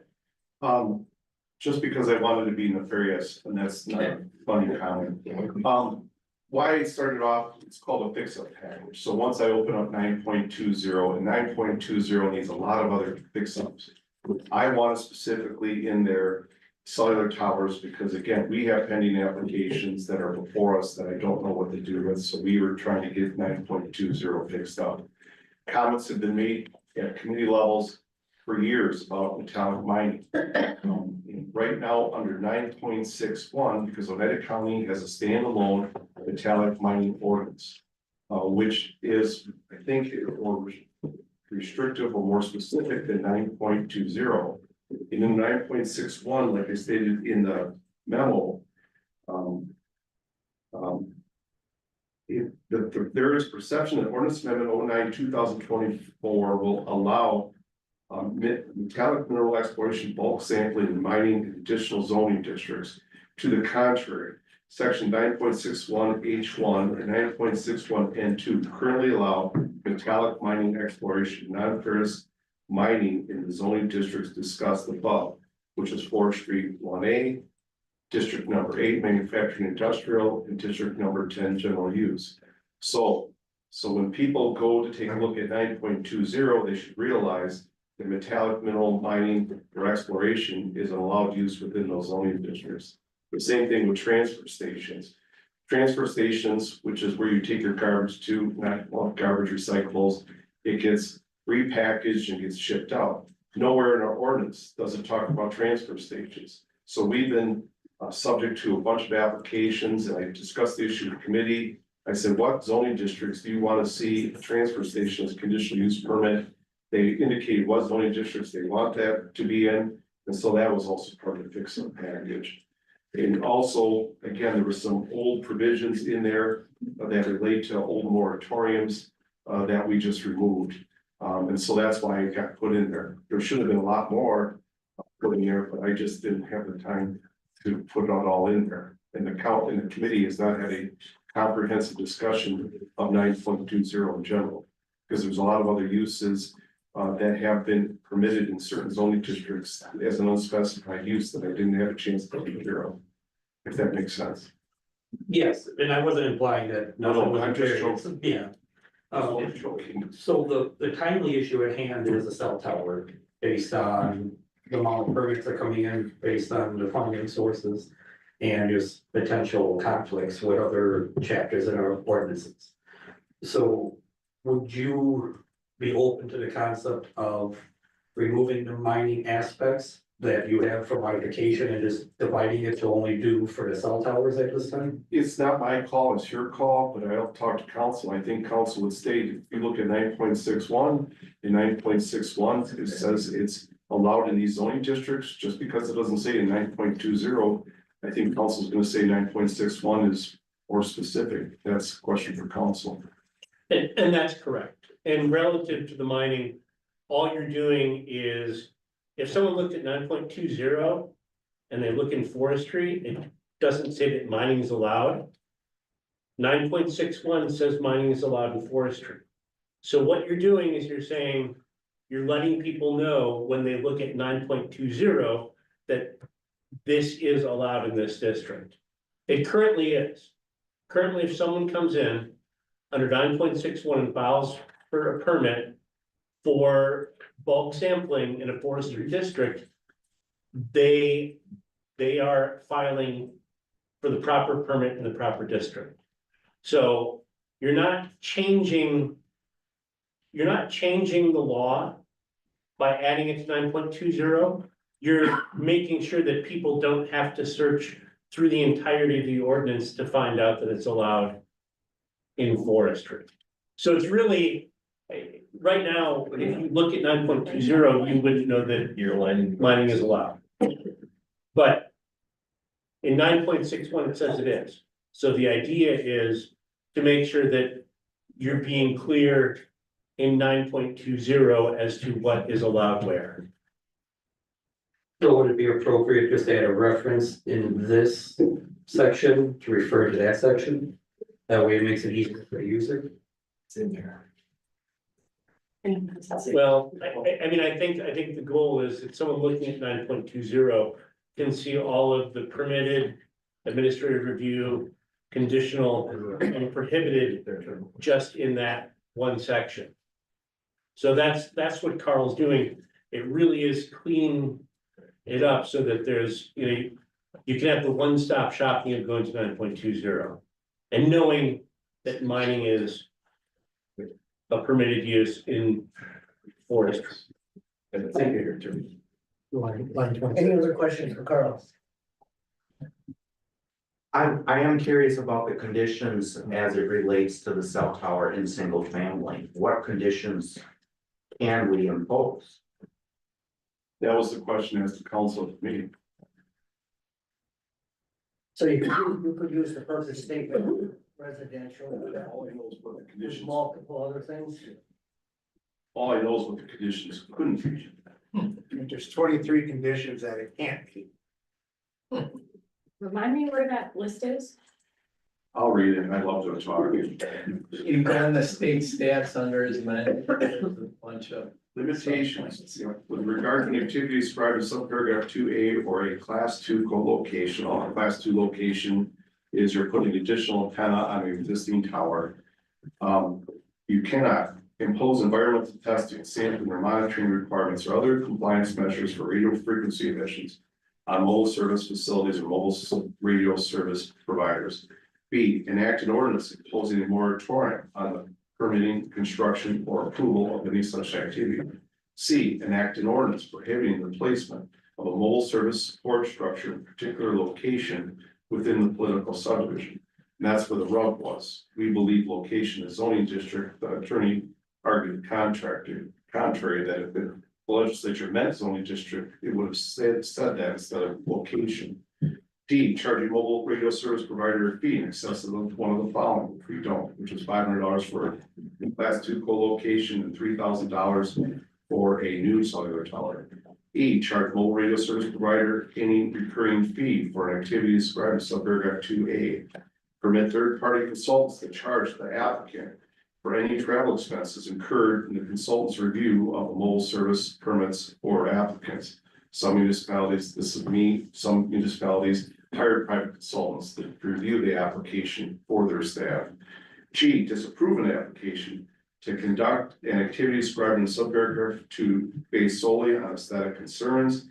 GM, disapprove an application to conduct a class 2 location on an aesthetic concern.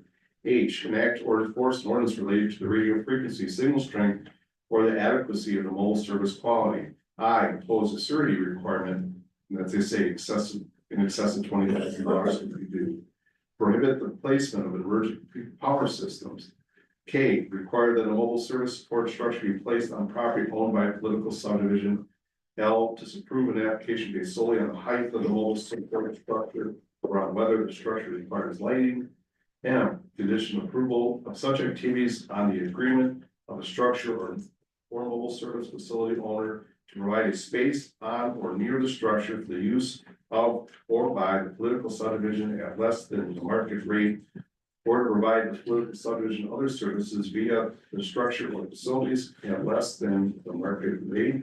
And limit the duration that any permit is granted. O, require an applicant to construct a distributed antenna system instead of either constructing a new mobile service support structure or engaging in co-location. P, disapprove the application based on the assessment by the political subdivision on the suitability of other locations. Q, require that the mobile service support structure, existing structure, mobile service facilities have or be connected to back. R, impose a setback or fall zone requirement for a mobile service support structure that is different from a requirement that is imposed on other types of commercial structures. S, consider an activity of a substantial modification on subparagraph 1 as 1 period. If the greater height is necessary to avoid interference. T, consider an activity a substantial modification. I won't read that. U, limit the height of a mobile service support structure to under 200 feet. Why 200 feet? Because above that you have to light it. B, condition the approval of the applicant on or otherwise require the applicant's agreement to identify or ensure the political subdivision in connection with political subdivision's exercise of its authority to approve the application. W, condition the approval of an application on or otherwise require the applicant's agreement to permit the political subdivision place or co-locate one of our towers on it. And so what the committee would end up doing is you pivot, and they would have to take a look at 9.42. And again, big kicker with 9.42 that they read every time is 9.42 D1. Plan Development Committee shall review each conditional use permit application for compliance with all requirements applicable to that specific use and to all of the relevant provisions of the ordinance. The committee's decision to approve or deny the conditional use permit application must be supported by substantial evidence.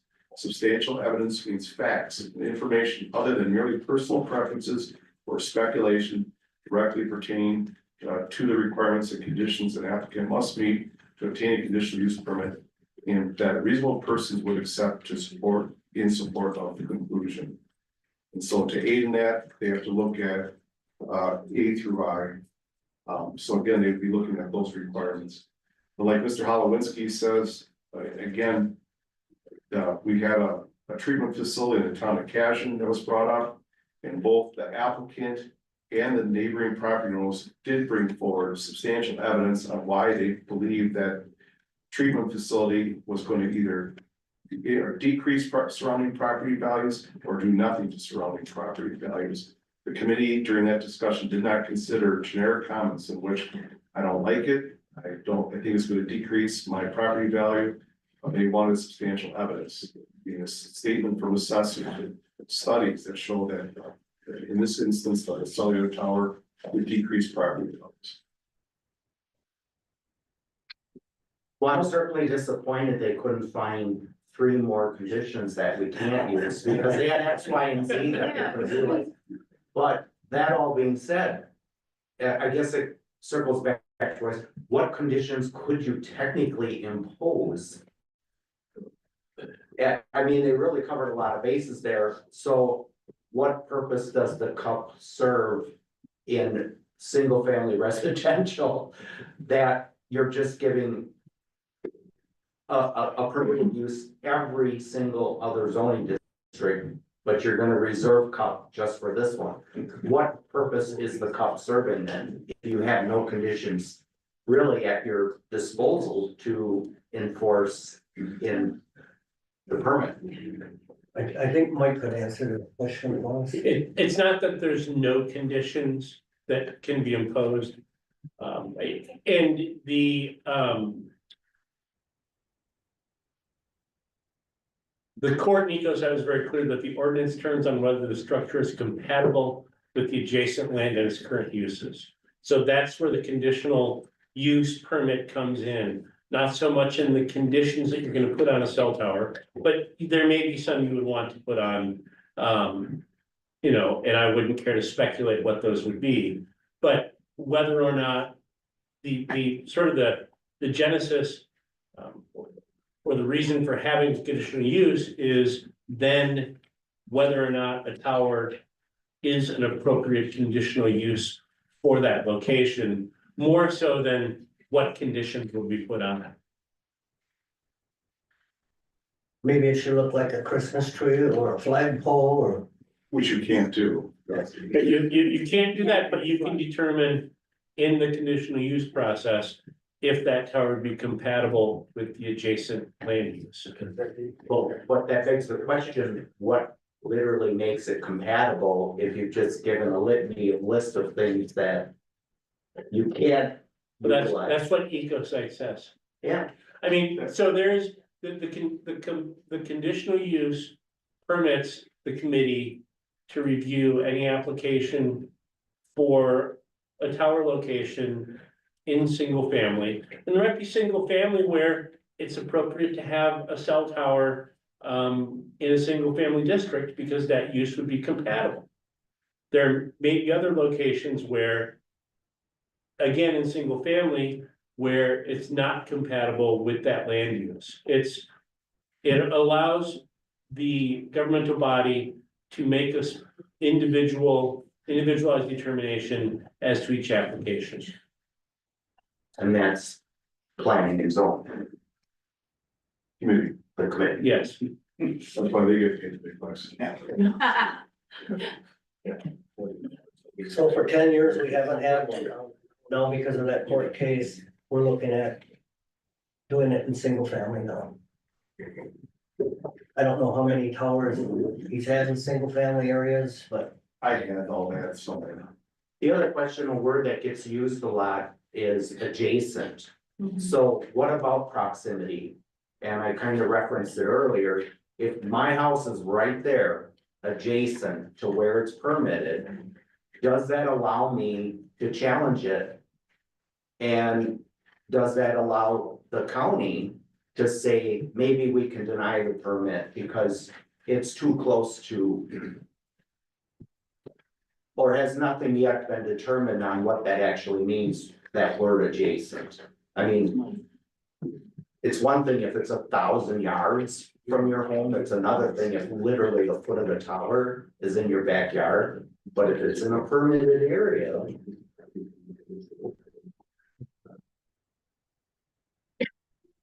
Yes. Permitted use. It's permitted use. I mean, I wanna echo what Chris said earlier. I really prefer that we provide as much opportunity for landowners to share their concerns about what we do or don't permit. And I'm not sure that this is the best avenue for that. But I guess we'll find out if we approve it and what landowners do in the future. In 10 years, you had one. I've been in this business so too long, and again, I remember people out with pitchforks and torches against them. And I'll never forget when the internet started to go nuts. We had people, the one in McNaughton on Highway 47, we had a full room, and I'm like, whoa, this is gonna be fun. They were all for it. But because they wanted internet, they wanted cell phone, they wanted to be on Facebook, they wanted to be on their devices, so to speak. We have had some concerns with some of them, but for the most part, it's been relatively quiet. I don't know if people have accepted them. But we do send out notice since 2016.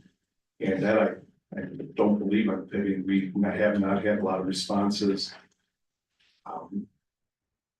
Not against them. So again, just because you pass this today, you can take a look at this process in the future and see and make changes. You could require administrative permits, or you could require conditional use permits. But when we discussed this in 2015, and I still remember, I hope I remember Cushing was on the committee, he said, why bother? When you have all these restrictions that are imposed, the biggest one was that you could not restrict it to certain areas. We believe that, towns association believe that, the counties association believe that you could not prohibit them in zoning districts, because Oneida County did prohibit cellular towers in district number 2, single family. Chris. Forgive me if I missed it because that was quite an extensive list. Was there any kind of cut use from a noise point of view? Regarding what you can't regulate? Because usually cell towers have a backup generator and the city fell into this where. You can't prohibit. No, but you could, for the cut permit, require soundproofing, sound deadening, that kind of stuff. They may be able to, but I have to take a look at that specifically. The only reason I bring it up is that the city of Rhinelander had this sort of downtown tower where they wanted to put a backup generator. And for our cut permit, we required sound deadening, the type of fencing they wanted to put around it. And that's where the cut permit came in use for us. So, and I don't know where, legal can speak to any more of that, if something's changed in the last 6 months or a year. But that was at least a value from the city's point of view of a cut for this. And Chris, the city lots are a lot smaller than the lake lots that we have, right? You're down to what, 40, 50 feet? 30 feet? 10 feet away from our downtown. Yeah. It's the flagpole. The lots are closer and smaller and. But to Mr. Charter's point, it could be setback of 10 feet from a structure. But even though it's a permitted use, Carl, you could put that stipulation in the permitted use, right? As a condition. Sorry, I'm just looking. Yeah, it just states you cannot prohibit the placement of emergency power systems. I don't see. That you could put up some noise. Oh, what Chris is talking about, you could put a condition on there. Soundproofing for the If a generator. concern is brought up, I believe just through the permitted use, I may be able to do that.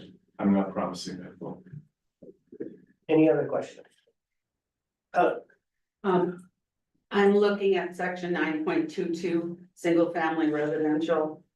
And the permitted uses on B number 1, single family dwellings include long-term, single family rentals and lease. Arrangements requiring a 30 consecutive day minimum length of stay.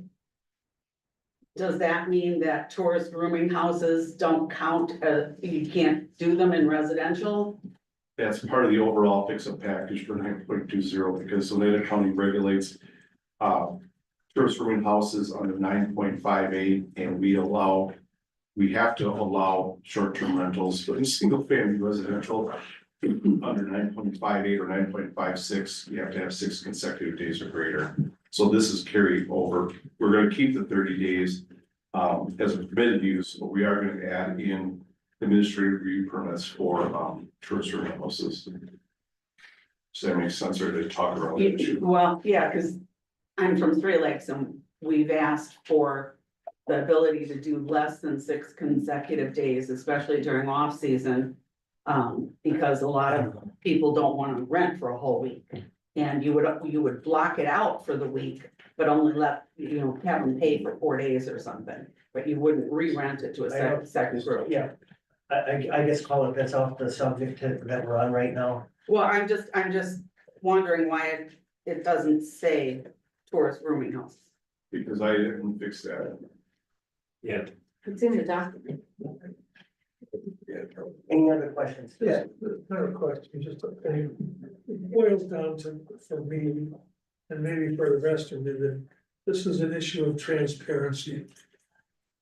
And and I'm comfortable as long as I know I'm gonna receive a letter / notification that there's a permit coming for a cell tower. I can turn it over to the plan commission, I can put it on the town board agenda.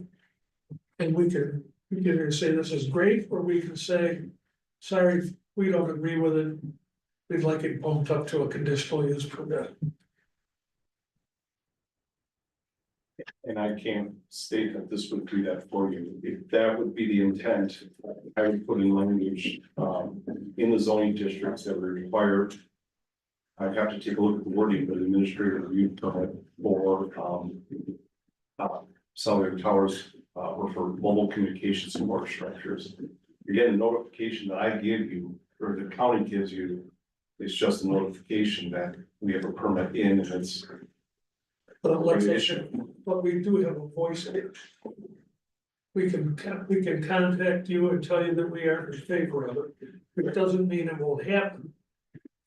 I can't state that with the way this is I written. mean, I can't call you if I see a letter comes in I can't say, hey, Carl, we're not in favor of this.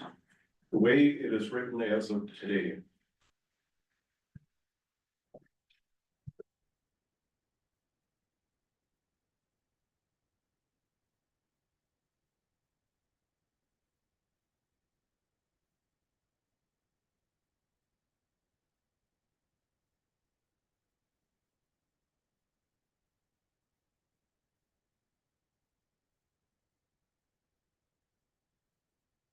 I'm supposed to, I can't find it off the top of my head. Notify.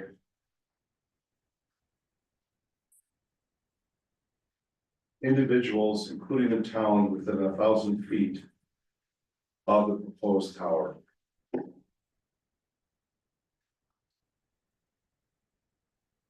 But with this, you do not, the town really does not have a say. Well, I we're think going that's the easiest way for me to state that. we're going to by simply saying we're not in favor of it, whether anything can be done about it or not. Correct, but Yes. what would he do to say, And- go to the tower? And in the case, Yeah, you can't. I'll talk about Lake Town. Yeah, At least the town has a say. Yes, what ended up Make a happening, statement, I won't say has a say in it. and maybe I can lean a little bit on the normal, what happened in the Lake Tomahawk issue? Is we got it notified by the individual that they were not in support of the tower. And I'd say, I respect that, but the way 9.54 is written, I don't have the regulatory authority to deny it if it meets the requirements of 9.54. So we did get, the town weighed in and basically said, we don't support this tower, we don't like it. For these reasons, this is why we don't like it, and I still call thumb their, my nose, I said, well, pursuant to 9.54, I believe I have to issue this permit. And that's when I issued the permit and was challenged.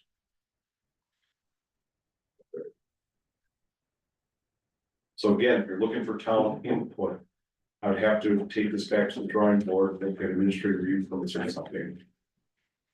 To give you a say. I'm not asking for a say, just telling you that you're gonna hear from me Yeah, if the town is. and I heard from the Lake Tomahawk.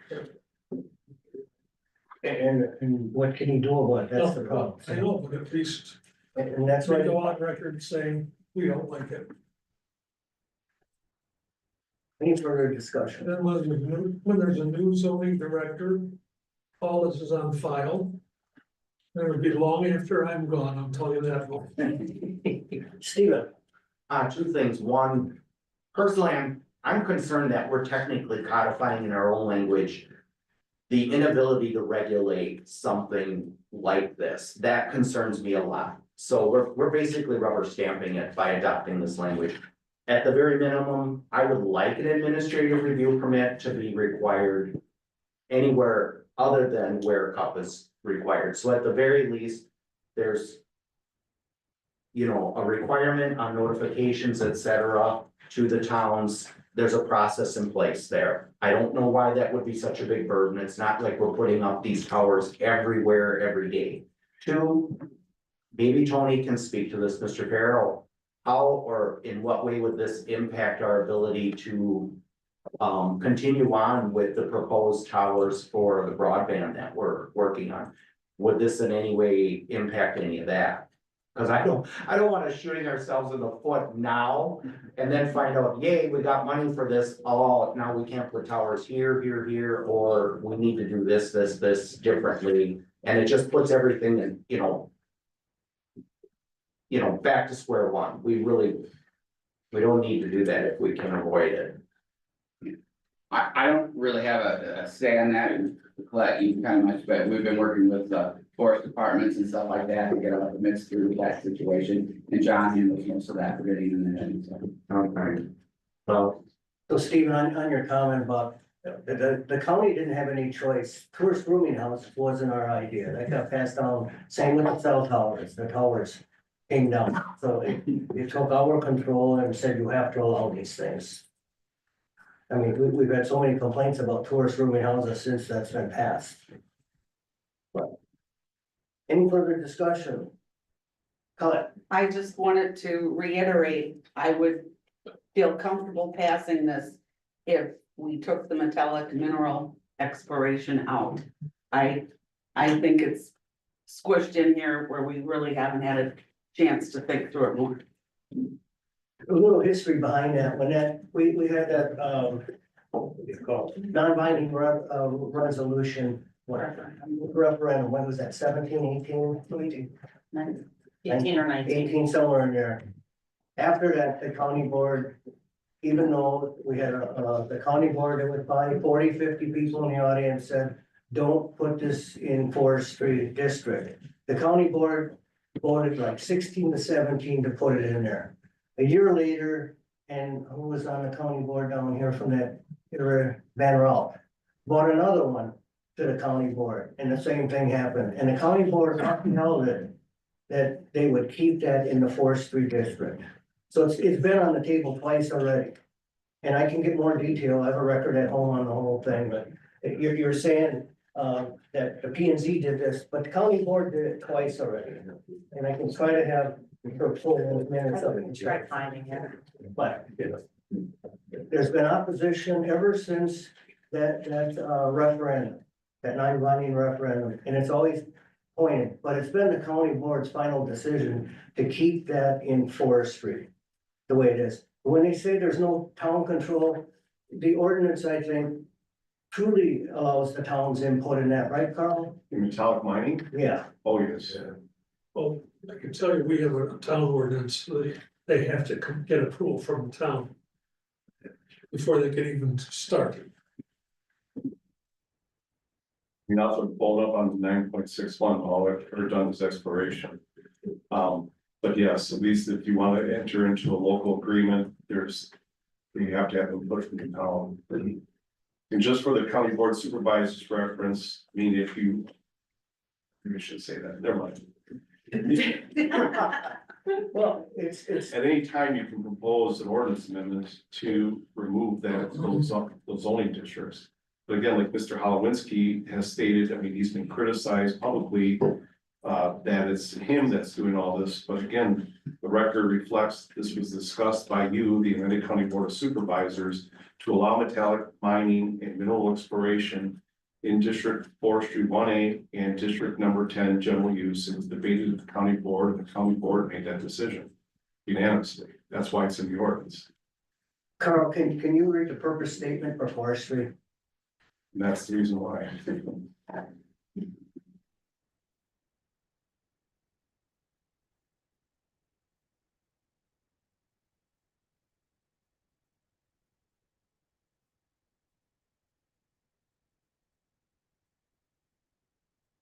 Why this was brought up back then is 9.21A1 purpose, and this is District 1A forestry. The purpose of the District 1A forestry is to protect the integrity of the county's forested lands by preserving such land in a relatively natural state, and human habitation is intended not to be limited in duration and seasonal in nature, not year round. It is not intended, for example, that services such as snow plowing, school busing would be provided in that district, since forest, wildlife, water, and minerals are the chief resources to be developed in District 1A forestry. No building, lane, or premise shall be used except for one or more of the specified uses listed below. And year-round dwellings, principal residences, or other uses requiring year-round dwellings are prohibited. So we could have another discussion about it, another county board, but. Like I said, there's been 2 county board meetings where the county board has upheld it and said that that's a use within that district, and you have to follow 9.61, that ordinance for mining. So I don't know if you want to strap future county boards by taking that out of the table, but. I appreciate the background.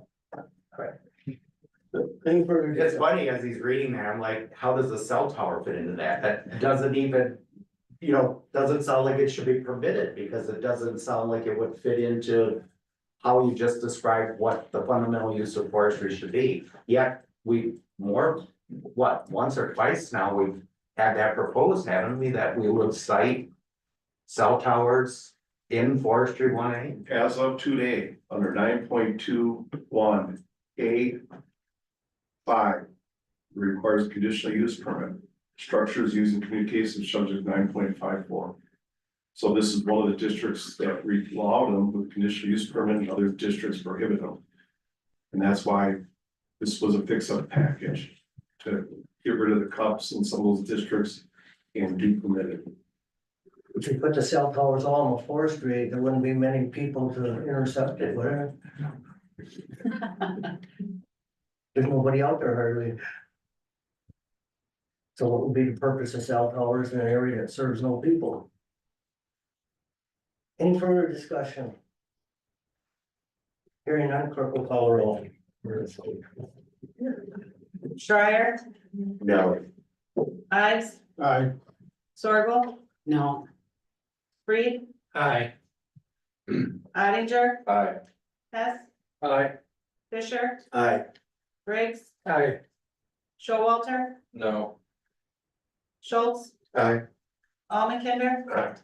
Harris, Aye. Cushing, Aye. Lopez, no, Jensen, Aye. Couches, Aye. Newman, no, Hannah, Nay. Halowitsky, Aye.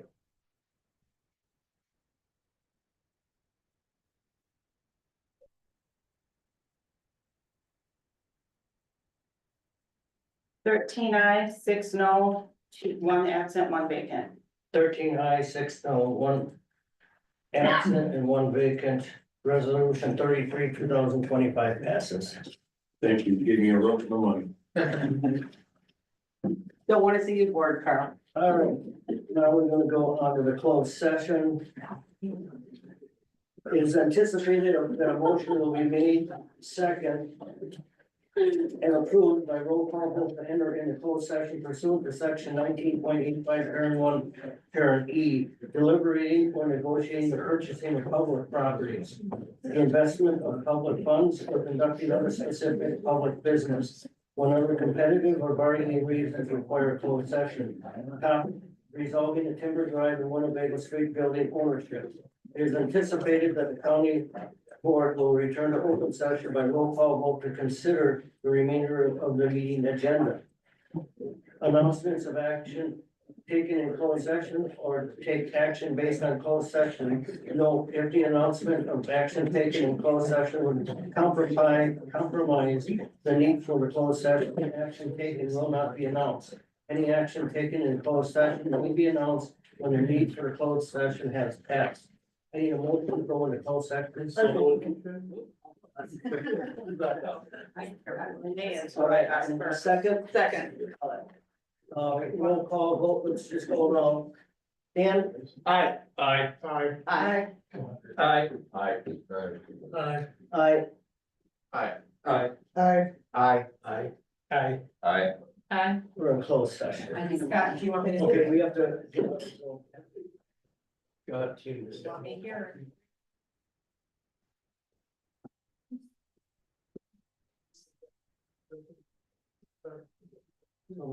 Make the record know that, you know, stand. What? I'm gonna grab it.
That wasn't even all of Chad. Oh, hang on, I got it. You tell me. I'll tell you when the Alan has a plan coming. That's supposed to get. Yeah. Oh, yeah. It's like, he has to sit before that committee and like.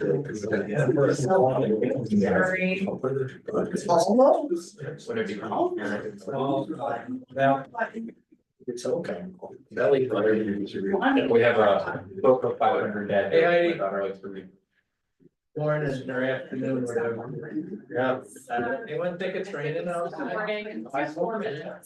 it's raining now? I was turning.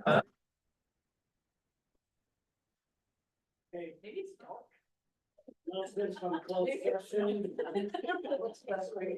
We authorize corporation counsel to relay an offer to violence from Forest County on the Timber Drive and Winnebago Street properties. And with that, the next meeting will be June 17th, 2025 at 9:30 a.m. With that, we'll adjourn the meeting.